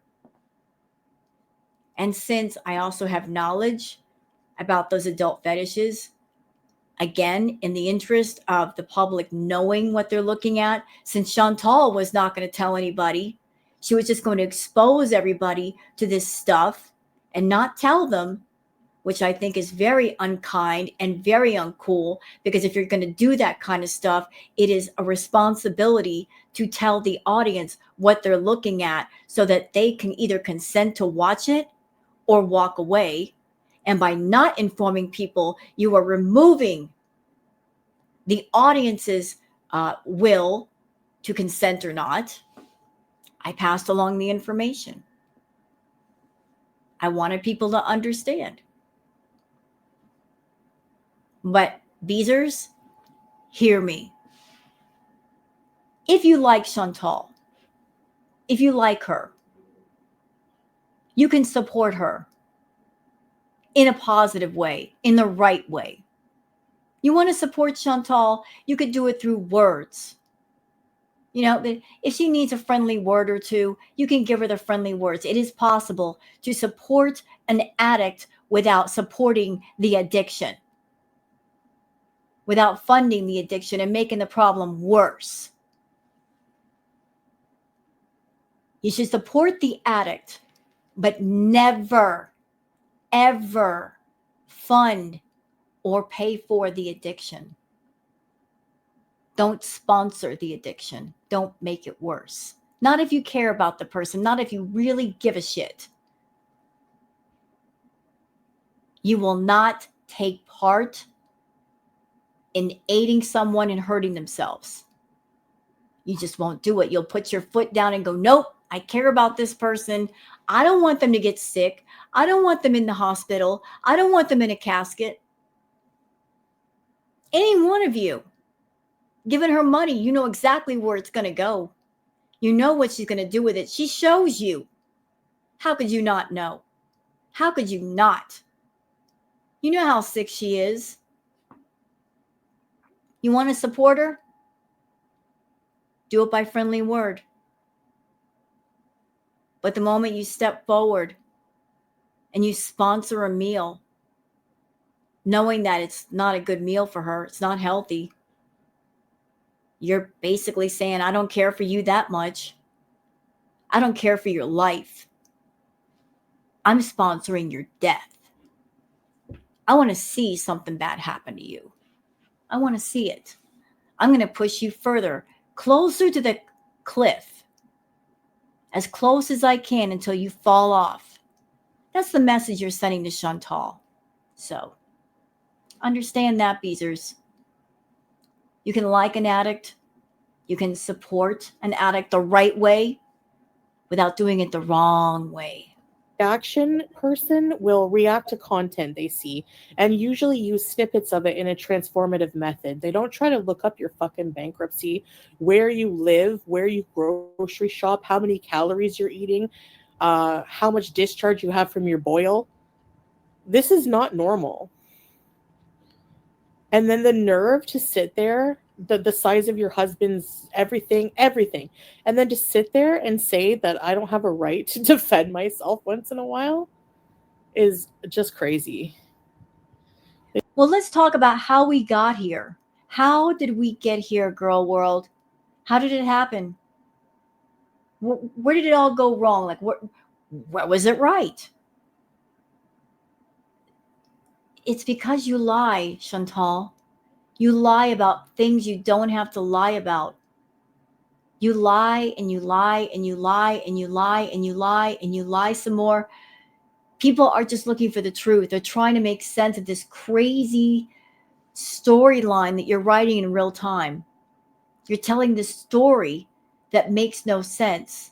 And people see the inconsistencies and the lies in your story. And they're just trying to piece it all together to where there's truth in it and it makes more sense. If you didn't lie, there'd be nothing to report. There'd be nothing to find out. You just won't tell the truth, though. They just want me to hate Chantel and Chantel to hate me. Exactly, teardrop. It's it's, that's not true. I never watched Breezy, but she got crazy eyes. Yeah. Yeah. Losey. Just losey today. A beaster. It's not normal behavior. It's parasocial and it's strange. These people think it's acceptable to have the level of unwarranted access to you and whoever is a part of your life. It's abhorrent. Yeah. Like going back to the incident when what's her face drove down to Cornwall all the way an hour. What's her face? Just say her name. Just say FFG. Or from Montreal to Cornwall. Because I didn't want to tell people. And by the way, about that, listen, Chantal, you don't own Canada. If FFG or Breezy or Yaba or anybody wants to drive around Cornwall or Ottawa or Gatineau or Montreal, they could do it. You don't own Canada. Girl, you don't even live there anymore. What are we talking about? If they want to have a party at the Orange Julep, what's it to you? What do you care? What? If they want to have a block party at the outhouse, what's it to you? Why are you sweating about it?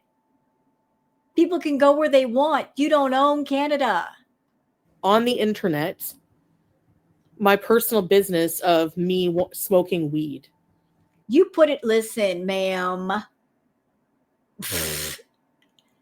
During Crackhead Olympics, you were smoking the green 24/7 and you were proud of it. You showed it to everybody. You showed off all of the bowl, the literal plastic party bowl of your edibles and shatter bears and everything else you had in there. You were showing off your stash. You were showing off your special green candy. You made that part of your content. You know what I mean? Like the entitlement and the invasiveness is just beyond. It's not invasive at all if you make it a part of the conversation, if you put it on the table first, and you did, and you have. Anything I've ever seen in my life. And that kind of behavior is cheered on, and they think they're winning with being like that as a person. Like, I don't know how they live with themselves. Like, I really don't.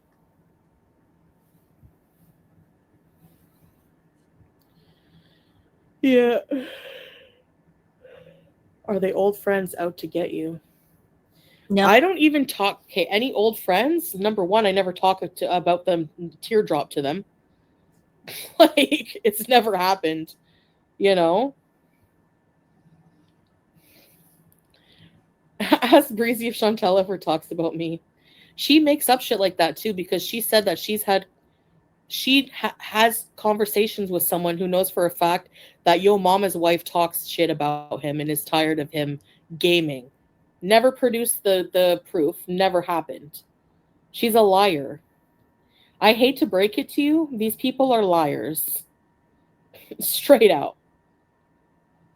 Straight out. Fake news, exactly.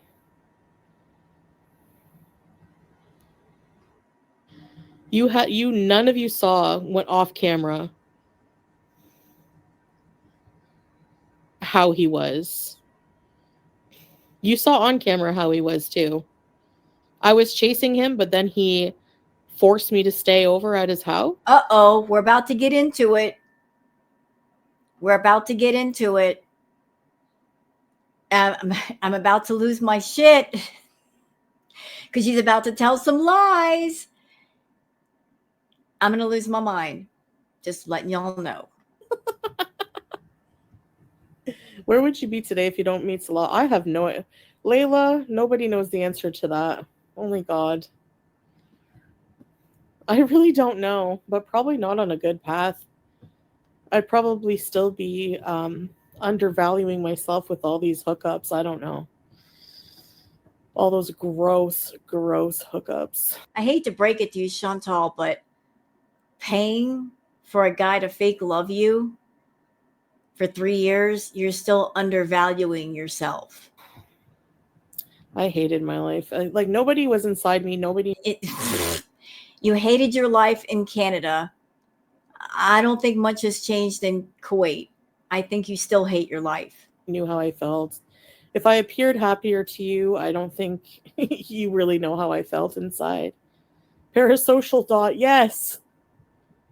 And the crazy thing is, she's painting this picture of the life I led in Canada. I hated my life. Maybe she did, but here's something to be known and remembered. The life that Chantal had in Canada. One second. The life that Chantal had in Canada was the life that she wanted. She wanted that life in Canada. Every component, everything was under her control. She led the life exactly the way she wanted to. She moved in with Pete and she did what she wanted. She went where she wanted. Uh, Nobody forced Chantal to do anything. She had complete freedom to live as she wanted to live. And she lived in filth. And she did the party favors all day. And she chose to run around and see different men and get involved with Natter and go party with him and get obsessed around him. She chose all of that. Nobody forced her into it. And so if she's over here now, later on, saying like, I was so unhappy, it's because she was the architect of her own unhappiness. Nobody forced her into it. She can't claim victimhood like somebody designed her life a certain way when she had complete control of it and she could have turned things around anytime she wanted to. Okay, I need cheese, diet soda, and she shall be right back. Okay? Yes, Teardrop, he did. It's far more positive now than it was 3 years ago. One moment. Okay, let's continue. There was more negative people than positive. That's why a lot of them left, yes. In rural Canada somewhere, you've chilled out. I've only chilled out, though, because I've reverted and moved to a place without drugs, really, part of it. How's the abuse, Julia?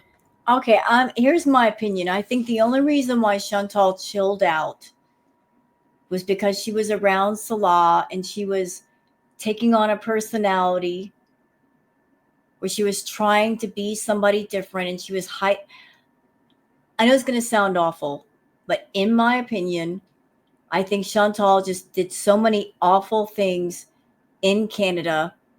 Like she had just gotten herself into such a messy puddle of chaos that the only thing she could do was run to another country and hide in that country and hide behind a new identity and a new religion, using that as a shield against all the problems that await her back in Canada.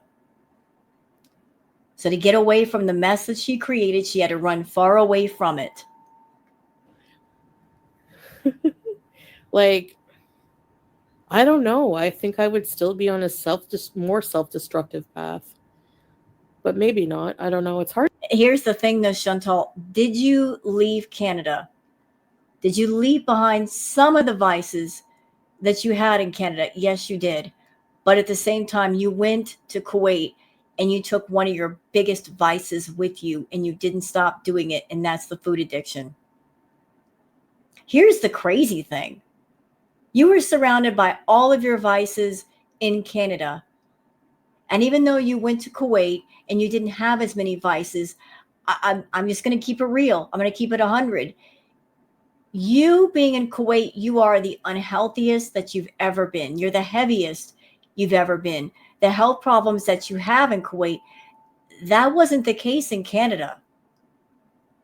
Being in Kuwait has been disastrous for you in so many ways. You trying to get away from your problems in Canada, you just create a whole new set of problems for yourself in Kuwait. So your plan of running away from things didn't exactly work. Hard to say. But who knows? It's not like Canada's like if I ever want to move back, like we can, eventually, like, but I don't know. We'll see. I wasn't as happy there as people say, as people think. And yes, I used to get like what, 2,500, 3,000 people, exactly how many FFG gets. I think a lot of those people moved over there. I'm I'm not uh I'm not like how I was back then. I think a lot of those people came for the drama. Yeah, but because that's how you built your channel. Tell the truth. You purposely built your channel around the drama. And tell the truth, Chantal. You loved it. You love the drama. You love the craziness. You love the chaos. You love to rage at people. You love doing really wacky, crazy, insane things.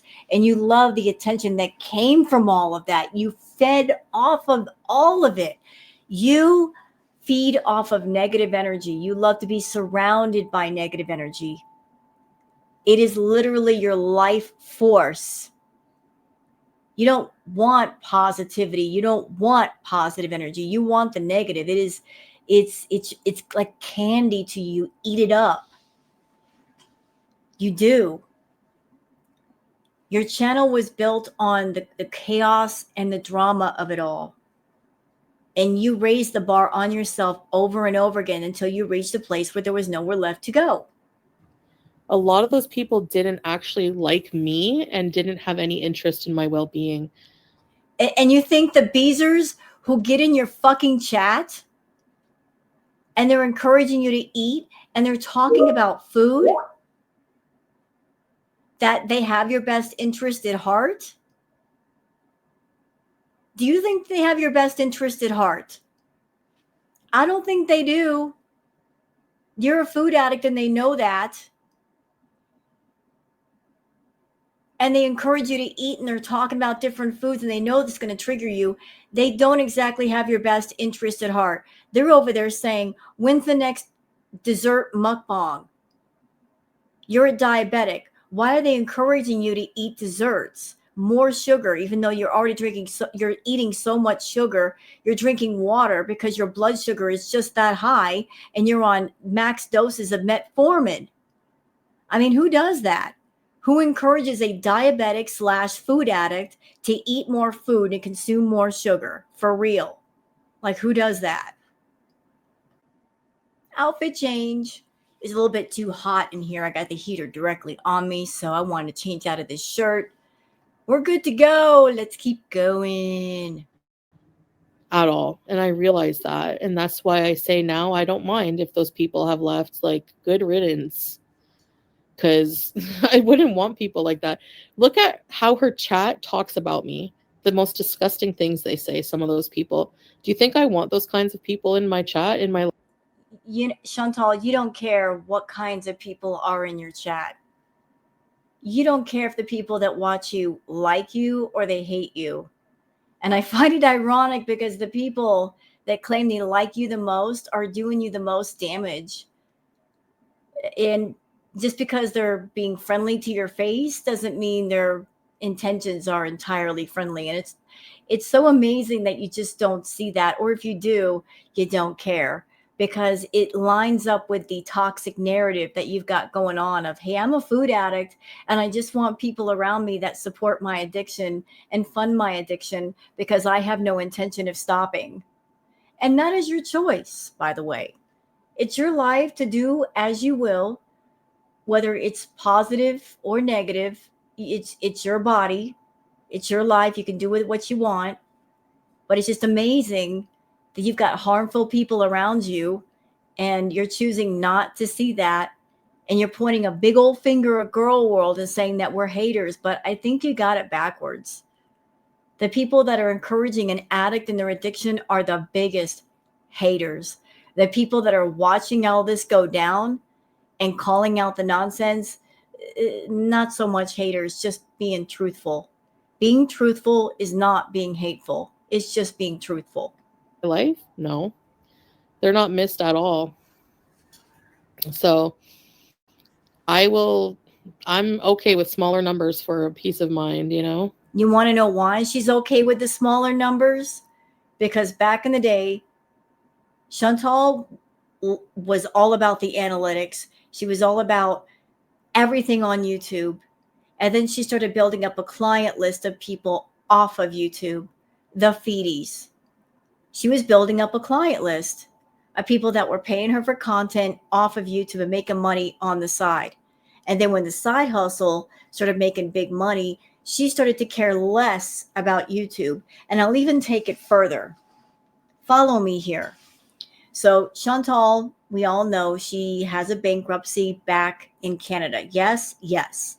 So would it be a stretch of the imagination to say that maybe the reason why Chantal is purposely making her content boring is because the Canadian government knows about her YouTube income and all they know is about that? And so she's purposely making her content boring, knowing she's going to get less views, which means she's going to get less money off of YouTube, which means less in taxes, less that she's going to have to owe. But the bulk of her income is not YouTube. It's the stuff she does off of YouTube the Canadian government does not know about. Like all the little transactions on PayPal and the Cameo stuff. Maybe they don't know about that. And because they don't know about it, they are not charging her money. But she's choosing to keep the bulk of her income secret so she can keep the bulk of her income and not share it with the government. And therefore, they can't tax that money. So I just, my highest chats were those who, when I would do CPAP rescue and I would be going through shit, and her voice makes you rage. I know. And, nah, no thanks. I wouldn't want that. I wouldn't trade it for any amount of money, really, because I could easily go back to the same life and probably get back the same views. No, absolutely not. And let me tell you why, Chantal. Let me tell you why. Could you go back to Canada, find somewhere new to live alone or with Pete, and people would be interested? Yes, you could do that. Yes, that could happen. Absolutely, that could happen. Guaranteed, if you move back to Canada, your views would go up just because the change of scenery, it's somewhere different. A lot of people don't like Salah. They don't like the Kuwait art because it's boring. So you're right. You could go back to Canada and the views would go up for a time. Maybe not forever, but for a time. But where you're getting it wrong is lightning rarely strikes twice. You will never, ever see the numbers that you saw before during Crackhead Olympics. That was a once in a lifetime kind of thing. Crackhead Olympics was the lowest point of your life, but also the highest point as far as money. You made the most money. You were down in it in the gutter, rolling around in it in the mud like a pig. But you were making money doing it. But you will never see the numbers before that you once did. Because you can't turn back the clock. Nobody can. You just cannot. You cannot repeat Crackhead Olympics. It happened once and it'll never happen again. Ever. You're never going to see a $20,000 or $30,000 a month paycheck like you did, unless you do something extraordinary. I don't know what that might be. I really don't know. But you're not the person that you were during Crackhead Olympics. You're a lot more unhealthy now, a lot more unhealthy. Like you're teetering on the brink of, say, a medical emergency. You don't want to acknowledge that. You want to plug your ears and ignore that. But You know it's the truth. Like your butt should be in the hospital right now, in my opinion, or in an inpatient facility, or maybe both.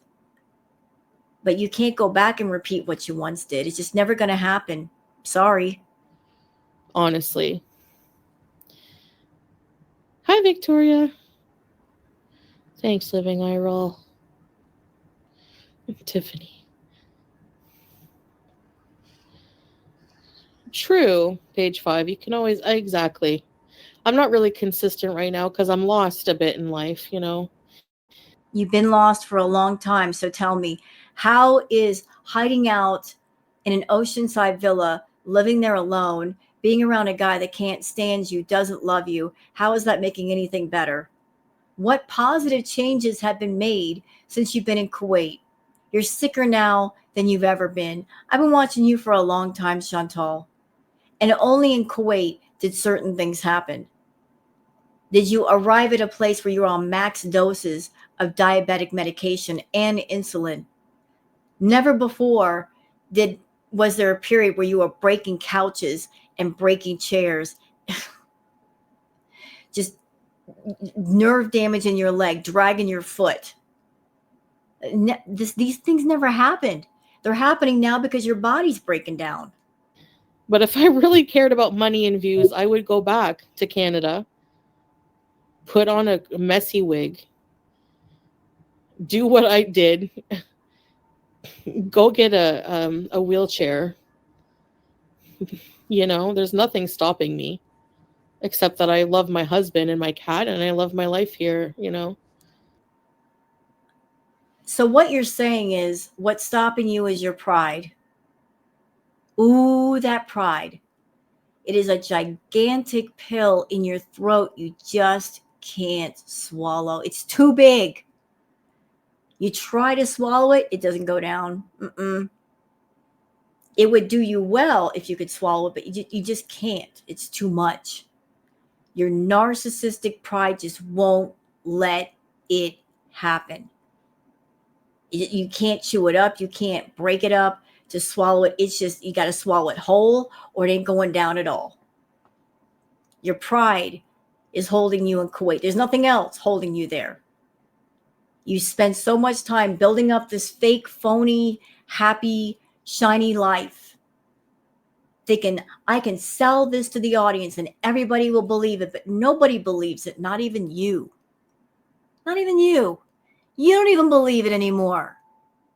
But you're holding on to it because you built it and you don't want to let go of it. That's your problem, Chantal. You don't let go of things that you know are not right for you. Your pride won't let you just take your claws off of it and release it.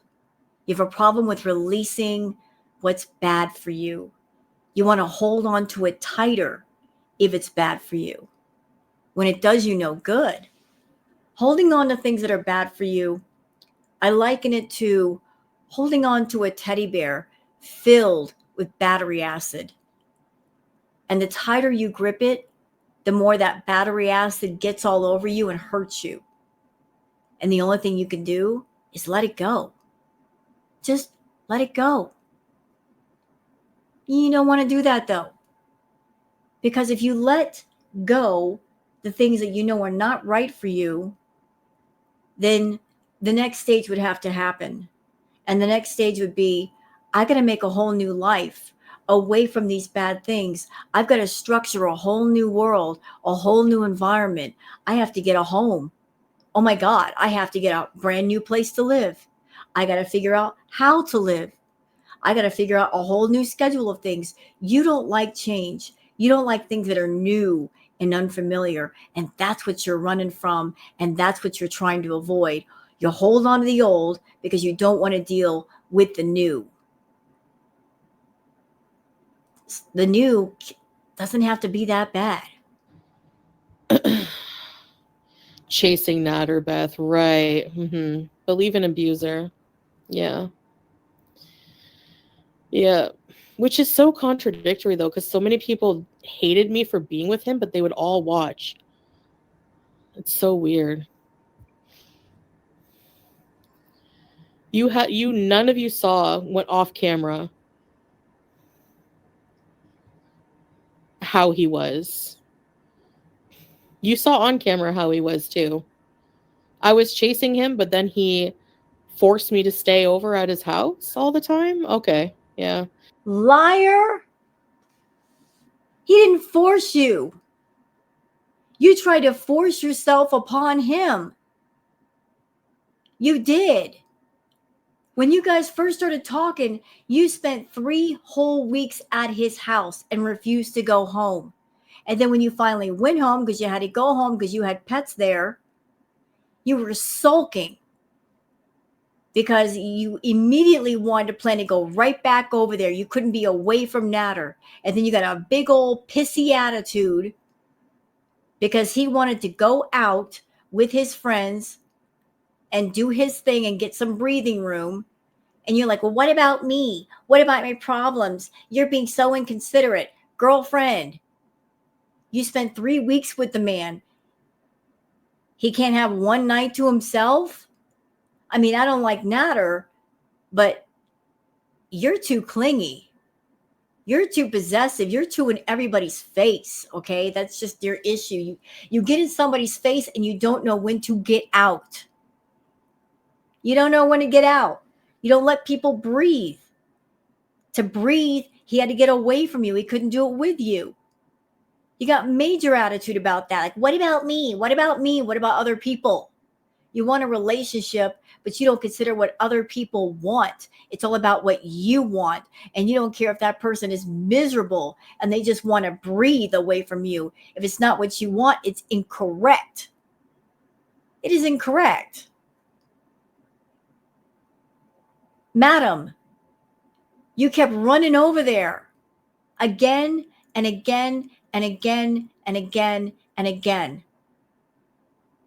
Going back and forth between all these stories about he did this and he did that, running back over there. If he was so awful, if he was being so abusive, what the F were you doing running back over there to get more of it, to be around that person? Does that even make sense? When somebody is hurting you, you run and you run away and you don't run back. You don't call that person. You block them or you delete their number and you never talk to them again. Every time you saw him was because you went the fuck over there. You went over there. And when he moved to Montreal, you would drive 2 hours plus to go see him. And then you would tell your chat, I'm done with him. And then meet up with him in motel and hotel rooms. And how many times did Girl World bust you for being with him? Remember the barbecue grill knob? We saw your reflection. Yeah. Remember that? We remember that. He was so abusive, and yet you just couldn't help yourself being around him. Natter didn't even have a car to come see you or stalk you. It was the other way around. You were stalking him. You wouldn't leave him alone. You were determined to have him. Hid my keys. You saw that video of me getting up to go. You know what? If I had somebody at my house and they were drinking and they were doing chemicals, I'd hide their keys. I would hide the keys too. I would. I'm like, you ain't getting behind the wheel, sir or ma'am. No, you want to go home, you take a taxi. Or I'll find someone to take you home, but you ain't driving. Nope. You're not getting behind the wheel intoxicated and getting on the road and hurting somebody. Ain't going to happen on my watch. He hid the keys because you go over there and get effed up.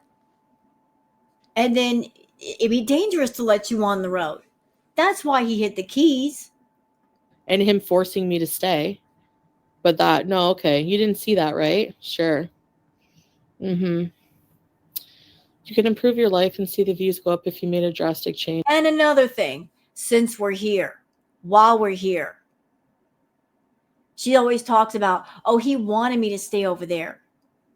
I remember a live stream that she did. She had stayed the night over at Natter's.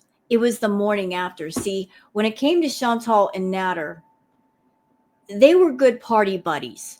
as long as there was a party, as long as there were party favors, see? As long as the alcohol was flowing and the party favors were popping, all was well, all was jolly. He could tolerate her, he could put up with her if he was in effed up state of mind. But the moment those party favors wore off, ooh, it was nasty. It was real nasty. Ooh, it wasn't pretty. It was one live stream she did the morning after the party.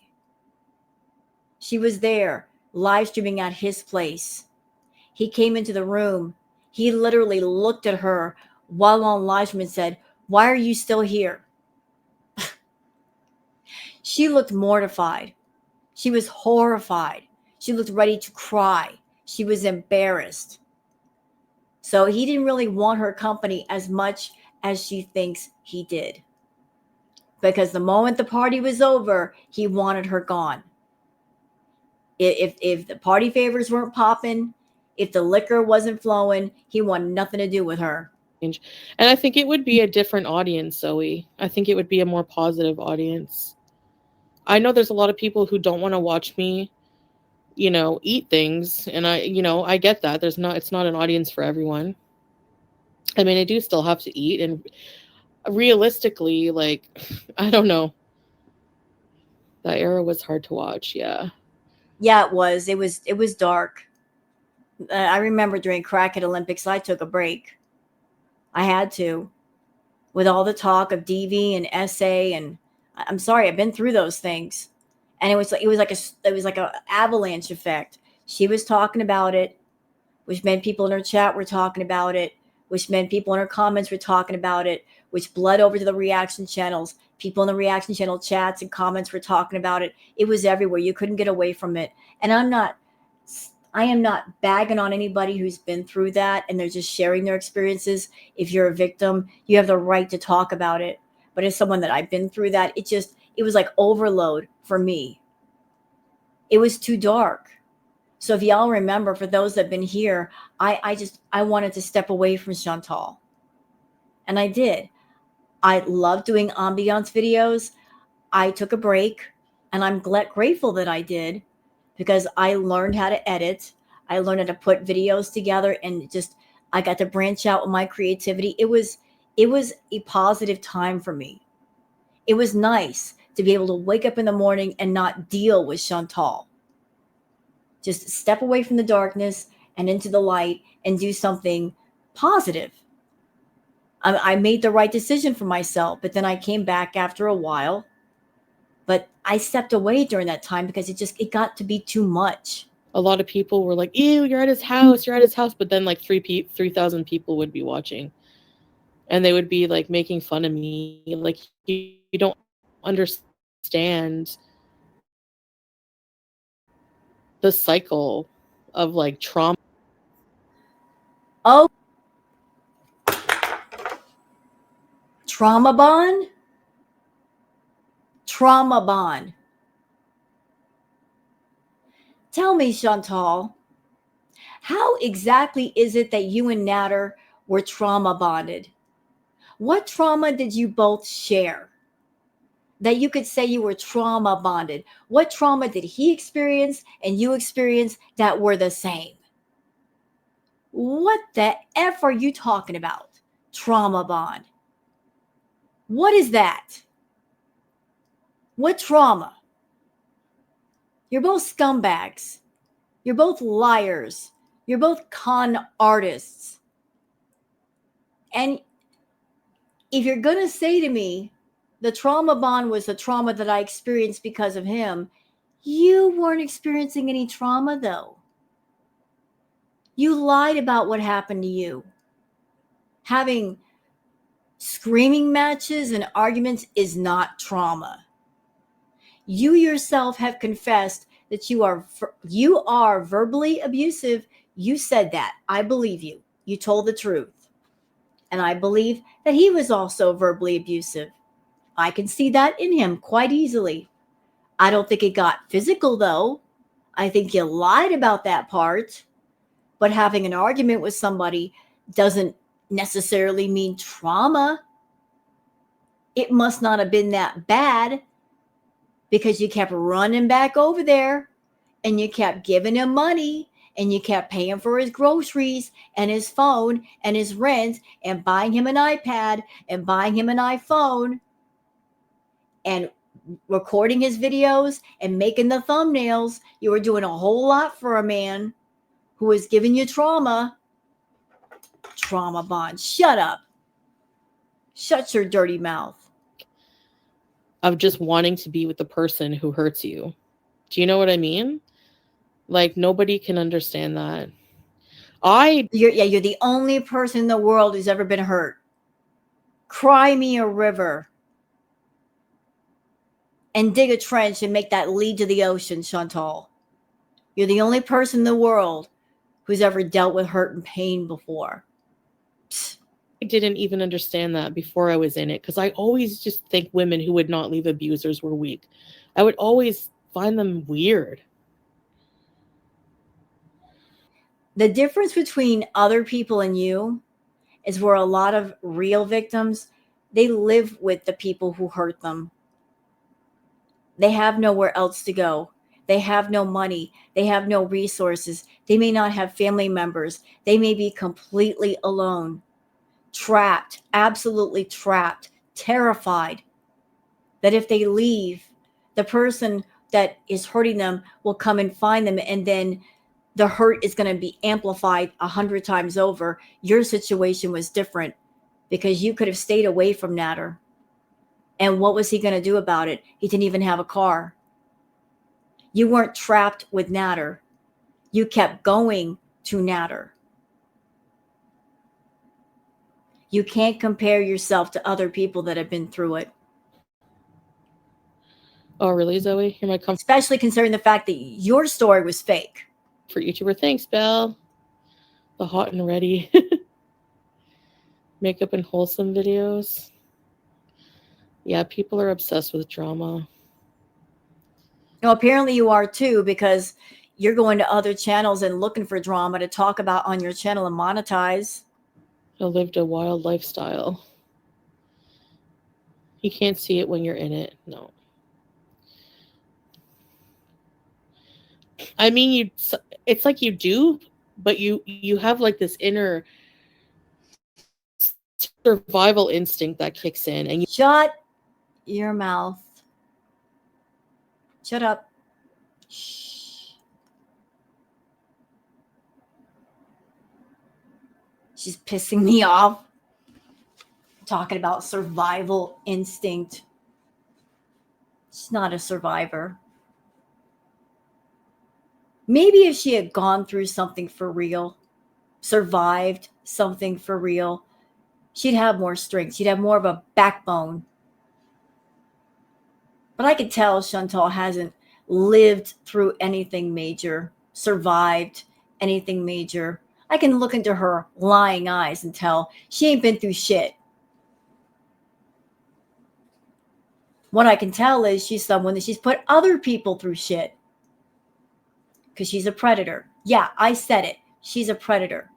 She preys upon people. She is a weak person, and she looks for weaker people. She looks for weak points in other people that she can exploit for her own gain. She looks for ways to gain leverage over others, to have power over others. She's a predator. She's not a victim. She's a predator. you make excuses and you're delusional. Yes, toxic relationships ruins judgment. They make you insane.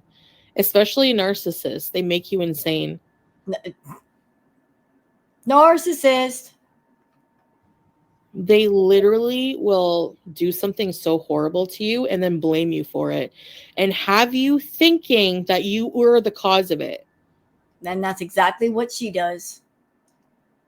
Natter telling her no, she's going to turn it around. She's going to backflip it. Like, it's your fault, Natter. It's your fault that I did this. It's your fault that I'm getting on my YouTube channel and basically treating my audience as my own private army to go after you and pressure you to be in a relationship with me. I know, Teardrop. I hated, I don't know. I used the wheelchairs to just numb everything. You don't have to think about life. You just sit there, get high, and eat. That's basically the only thing you do with your life, you know? And look at you now. Where are we? In Kuwait doing exactly what? Getting high and eating. So even though you're in a different country, you got the chance for a different life. You're pretty much doing the same thing that you did back in Canada. I still have problems with food, that's for sure, but Mhm. Oh yeah, it's honestly, I think the food problem, it got worse. It has gotten much worse since then. I used to think that way until I ended up in an abusive relationship for 10 years and I'm only 20. Trauma bonding is real. It is, Lorraine. Yeah.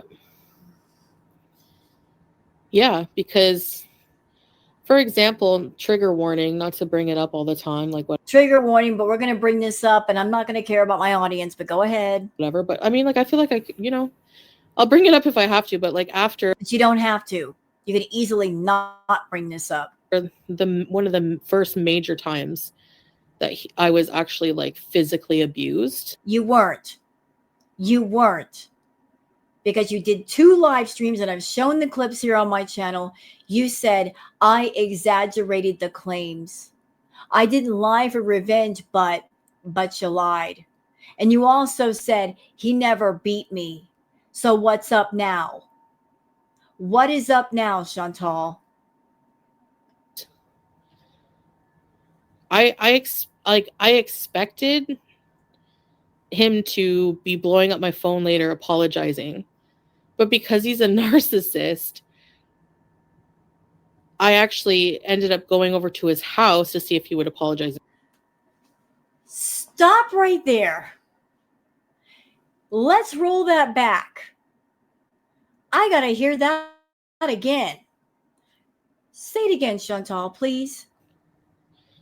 I mean, it's like you do, but you have like this inner survival instinct that kicks in and you make excuses and you're delusional. Yes, toxic relationships ruins judgment. They make you insane. I'm looking for the part where she says she went over to his house. So someone's being abusive to you, and your solution is to go to his house? You're going to go over there? You're going to drive there to his house, knock on his door, and be let in. This person's abusive, and you're going to be walking up in his house like it's going to be safe. What? Excuse me? Especially narcissists, they make you insane. They literally will do something so horrible to you. He was so abusive that I just had to go. The fuck? Going to his house. He was so abusive. I went to. No. No. No. If somebody is physically abusive, if they're abusive, stay away. The solution is not to drive to their house. You and then blame you for it and have you thinking that you were the cause of it. I know, teardrop. I hated, like, I don't know. I used the wheelchairs to just numb everything. You don't have to think about life. You just sit there, get high, and eat. That's basically the only thing you do with your life, you know? That's all she wanted to do. That's her idea of a happy life. Eat and get high. Eat, get high. Eat, get high, take a shit. Eat, get high. That's how she wants to live her life, though. I still have problems with food, that's for sure, but Yep. I used to think that way until I ended up in an abusive relationship for 10 years and I'm only 20. Trauma bonding is real. It is, Lorraine.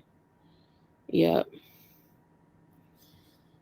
Yeah, because, for example, trigger warning, not to bring it up all the time, like whatever, but I mean, like, I feel like I'll bring it up if I have to, but like after one of the first major times that I was actually like physically abused. Pay attention, y'all. I expected him to be blowing up my phone later apologizing. But because he's a narcissist, I actually ended up going over to his house to see if he would apologize in person. Does that even make sense to anybody? So, according to Chantal, he was physically abusive. He physically abused her, which I think is complete BS. But after this, whatever incident of physical abuse, she was expecting him to apologize. He did not.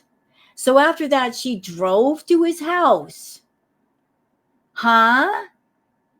You're driving to his house for what? What real victim would do that? After somebody has physically hurt you, you're going to drive to their house. What real victim would feel safe in a situation like that? What victim would put themselves in a situation where might get hurt again? That is just the dumbest thing I've ever heard in my life. Person, and he was just cleaning his kitchen, like looking mad, like I had done something. Like he was defensive and mad. And I also want to point out, just common sense here, when it comes to a situation or an incident or an event, there are three sides to every story. There is his side, there's her side, and then there's the space in the middle. And that's usually where the truth is, because both people have different perspectives. Chantal's just telling her side of what happened. But what about his side? Chantal wants to paint only half a picture, and it's the half that favors her, that makes her look like a victim. Oh, he just did this for no reason. I wasn't doing anything. I don't believe that. I really don't. What did you do, Chantal? I'm not saying anybody should put their hands on anyone for any reason. But best believe there's another side of the story. Like there's a whole different story, a real story around this supposed incident, if it even occurred. Like there's something that, what did she do? What did she say? What's the real story here? We'll probably never know. This is Chantal making up a freaking story. That's what it is. And he blamed me. Like, you know, like I told you what made me act that way. You know, I told you, you said you wanted to go home. I told you not to say that, didn't I? Like, you know, like blaming it on you. Complacency is a state of mind that exists only in retrospect. It has to be shattered before ascertained. Yeah, I don't remember like every detail, but of course not. Of course you don't. It's funny how you remember every detail about a boil, but this situation, I don't remember. Of course you don't, because you're lying about it. Yeah, I know. I don't know what happened to me. I don't know. It was your fault. You made him. Yeah, like he was blaming me. Like I don't remember exactly. But I remember like that was one of the things he said. It was so confusing. Yeah. You know, I have never in my life seen or met anyone so desperate to be a victim of DV or SA. Anybody who's actually gone through it, we wish it had never happened.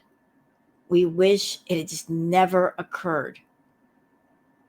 You wish you could just forget and just erase it from your mind, from your soul.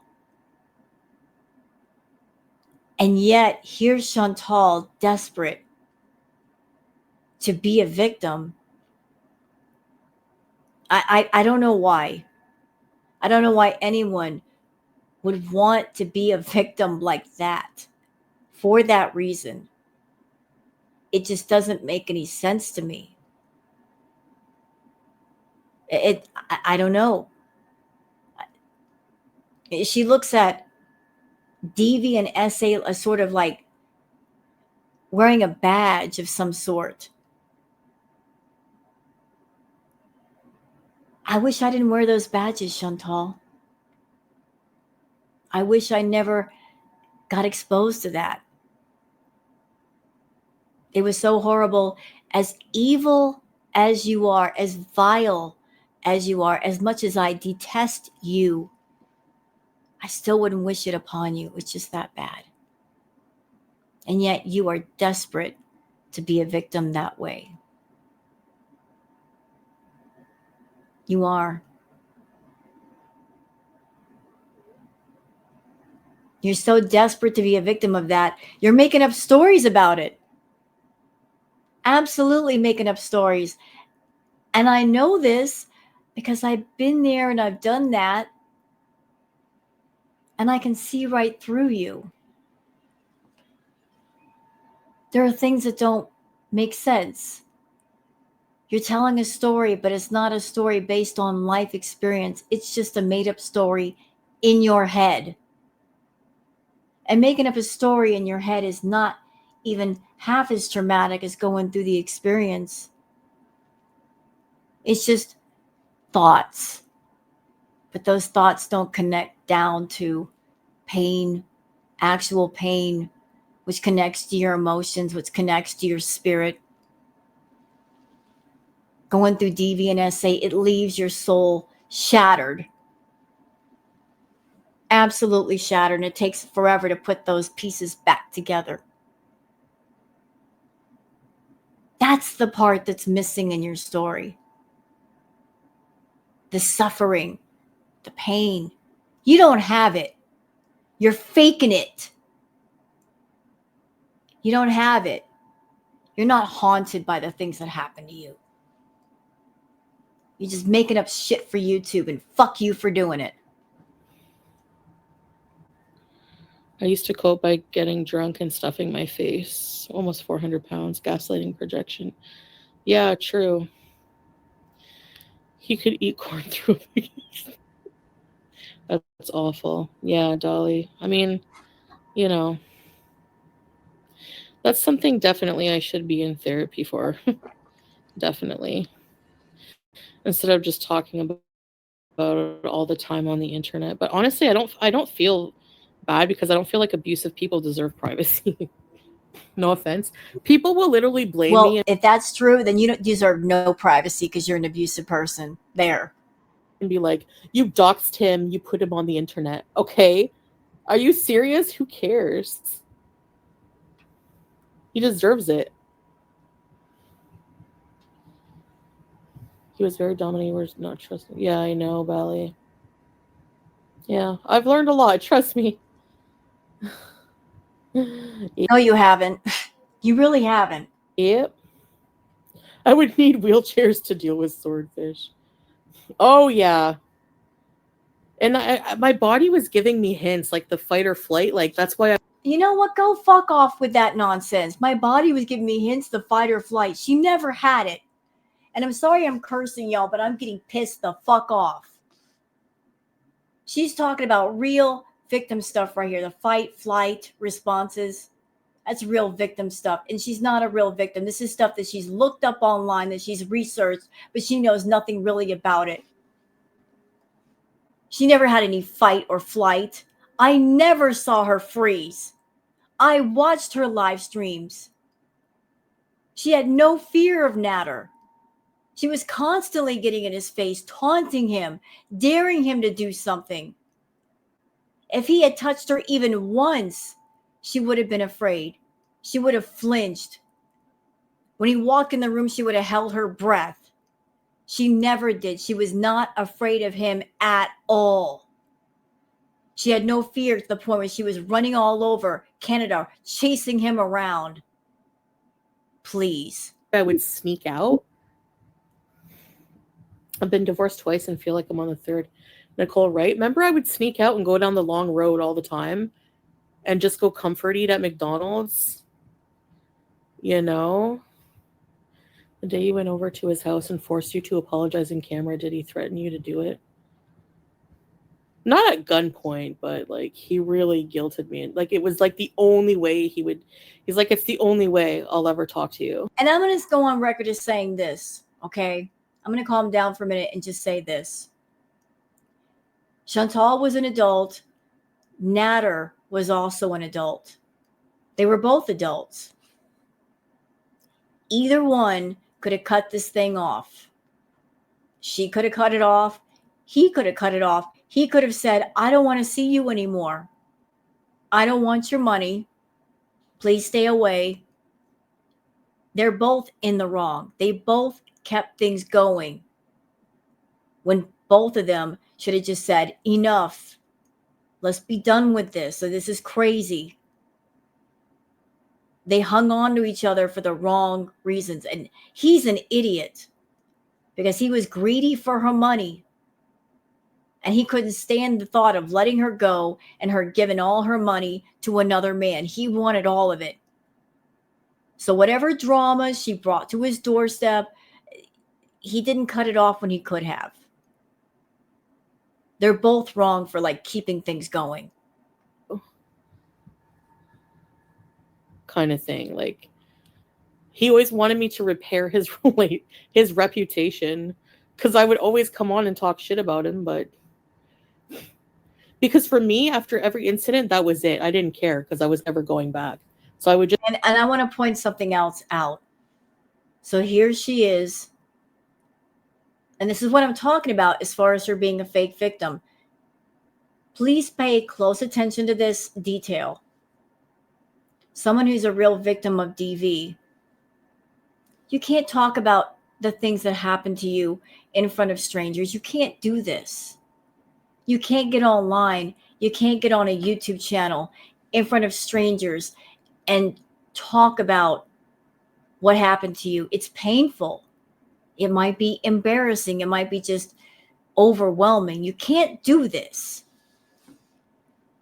A lot of victims, it takes all they got to talk to just one person privately. So she's here talking about Natter, and she's talking about how he physically hurt her. Did you guys notice that while she was talking about that, like, she wasn't getting choked up? She wasn't crying. She wasn't getting upset. If you've been through something traumatic, at the same time you're talking about it, you're remembering it. And the memory of whatever it is you've been through, you're reliving it in your head. It's like a movie playing in your head. The words are coming out easily. Like, she's thinking about Natter, and she's thinking about the time she spent with Natter and all the things that happened. She's not getting upset. The visceral reaction is missing. It's absolutely missing, and it's because she's just telling a made-up story. But it's not a story based on experience. That's another reason why I think she's fake. And I will always think she's fake. Because that emotional response is missing. It's not there. Just out everything. Because he, like, F you, after everything you put me through, after everything, like, you know? So, yeah.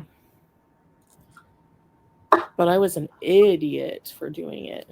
Hi, baby. And you want to tell your audience about how you tried to file charges on him because you were mad? Because Dee Dee was over at his house for a long, long time, and you just got really angry about that. And the moment that he wanted to go to the cops and file a restraining order, you got angry when a Beezer told you, and you were determined to beat him to the punch bowl by going to the police first and filing charges. And you did that because honestly, what you wanted Dee Dee to go back home to Montreal and Natter to be by himself. And you thought that if you applied some scare tactics, that would happen. You wanted him all to yourself. You wanted to bring the law into things to force them apart. You want to tell your Beezers about that? Because that happened. And then after you went to that extreme and you did that, what happened? What happened, Chantal? Tell your Beezers what happened. Tell them. Tell them all. Tell them how you went back over to his house with green products and coffee like a coffee date, expecting to be let in. After going to the cops and threatening to put him in jail, you got some coffee, you got some green products, Mother Nature, and you went to his house like it's no big deal. And you also said on a live stream, I wish, and this is almost a direct quote from you, bitch. You said, I wish I could keep the charges on him and continue to see him so I could have sex with him. You wanted to keep the charges on him and see him. You wanted to still have that leverage over him. How disgusting are you that you wanted to have this threat over his head and then maintain seeing him?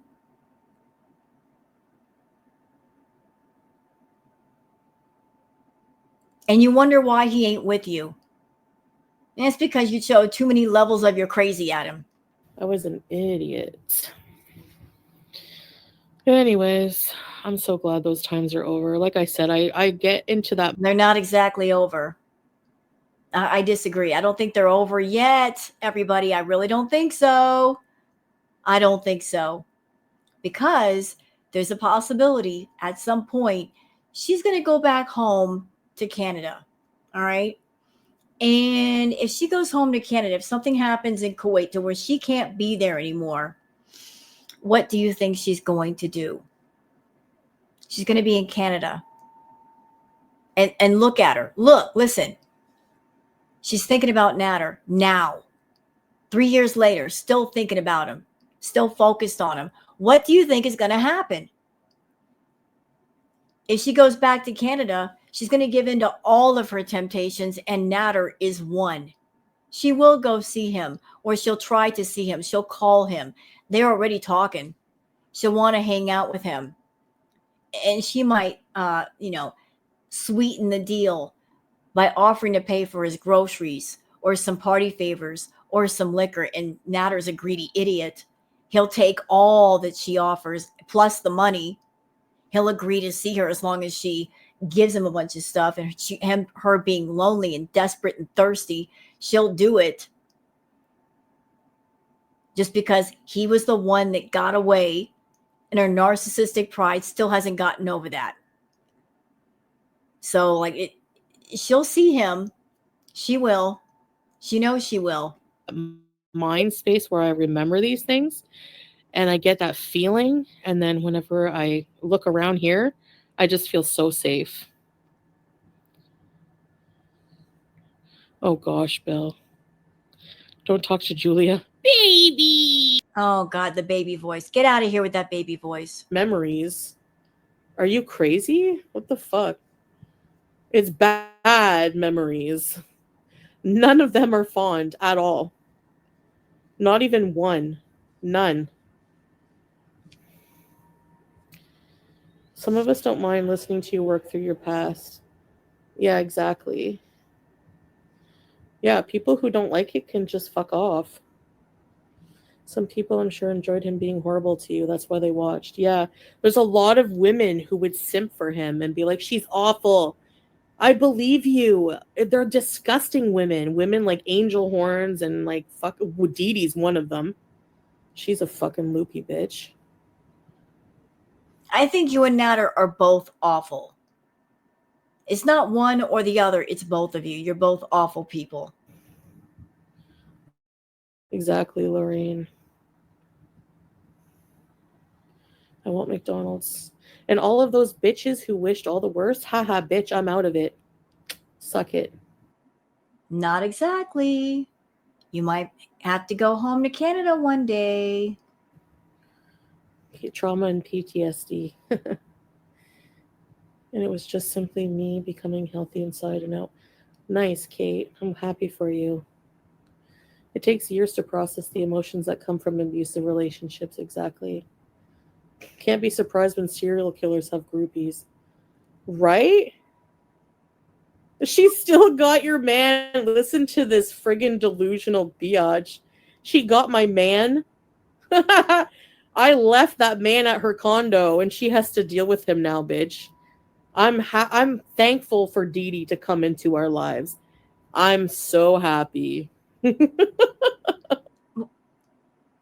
But you went in his chat room, Chantal. I just showed the tweet, courtesy of one of the wonderful Twitter peeps, where even after you were with Salah, and you should have been happy with Salah, moving on from Nader, you made a point to go in Nader's chat room and say, you stole my man from me. Even after being away from Nader, he's so awful, you were insisting on going into his space and going after Dee Dee when you shouldn't have been. That is weird. You're a weirdo. Upset that somebody's with the guy who allegedly hurt you. Oh, what a loser. That was probably angel hands. Yeah, I don't blame you, Teardrop. I consider myself lucky to have been readily believed. Like, I'd still be on one if I'd ever have to defend myself in the face of. Okay, are we done talking about Natter? Like, this is making me too angry. I'm sorry. I'm sorry for all the cursing. I'm just, when it comes to certain topics, that's my, like, you hit the red button, Chantal. Like, you bring out the hateful in me. You being a fake phony victim, that just you pushing the red button. I don't like you being a fake victim and telling fake stories to people when you're not a real victim. You shouldn't be doing that. It hurts the people who really are victims that have really been through it. People like you. Shame on you. I forgot. It's not long overdue, though. Oh, no, Kate. Oh, what's her name again? What do I say? Baby what? I know what haters are saying. You can't even get 100 people to like your live. Shut up.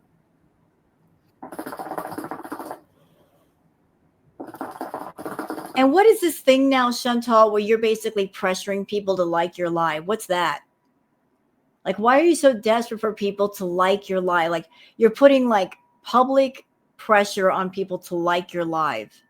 Again, if you did good content, you wouldn't have to beg people to push the thumbs up button. I'm getting on your nerves.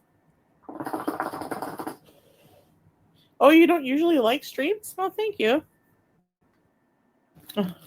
Hi, J-Dot. These beezers are good.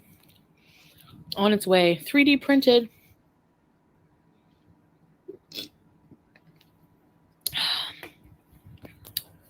Indeed. Time to say goodbye. Oh, no. Oh, no, not the singing. Please, no. Oh, but Lily Gardado says Fade Into You by Mazzy Star was one of my favorites.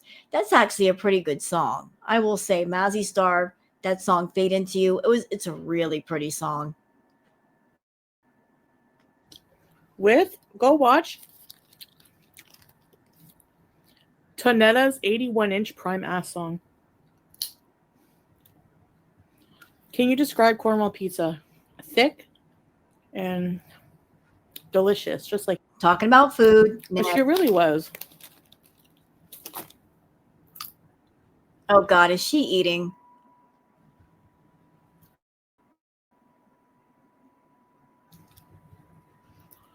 True. She never altered her schnoz. She's eating. You know what? I know Chantal. When she starts eating, she's calming herself down. She's not going to rage anymore. When she's busy putting stuff in her mouth, she's calming herself down using the food. So we're done here. I've got another react that I have to do. 3 hours and 14 minutes is more than enough. And again, I apologize for the cursing. It's just, I got mad. Her talking like I'm a victim, blah, blah, blah. That really ticked me off.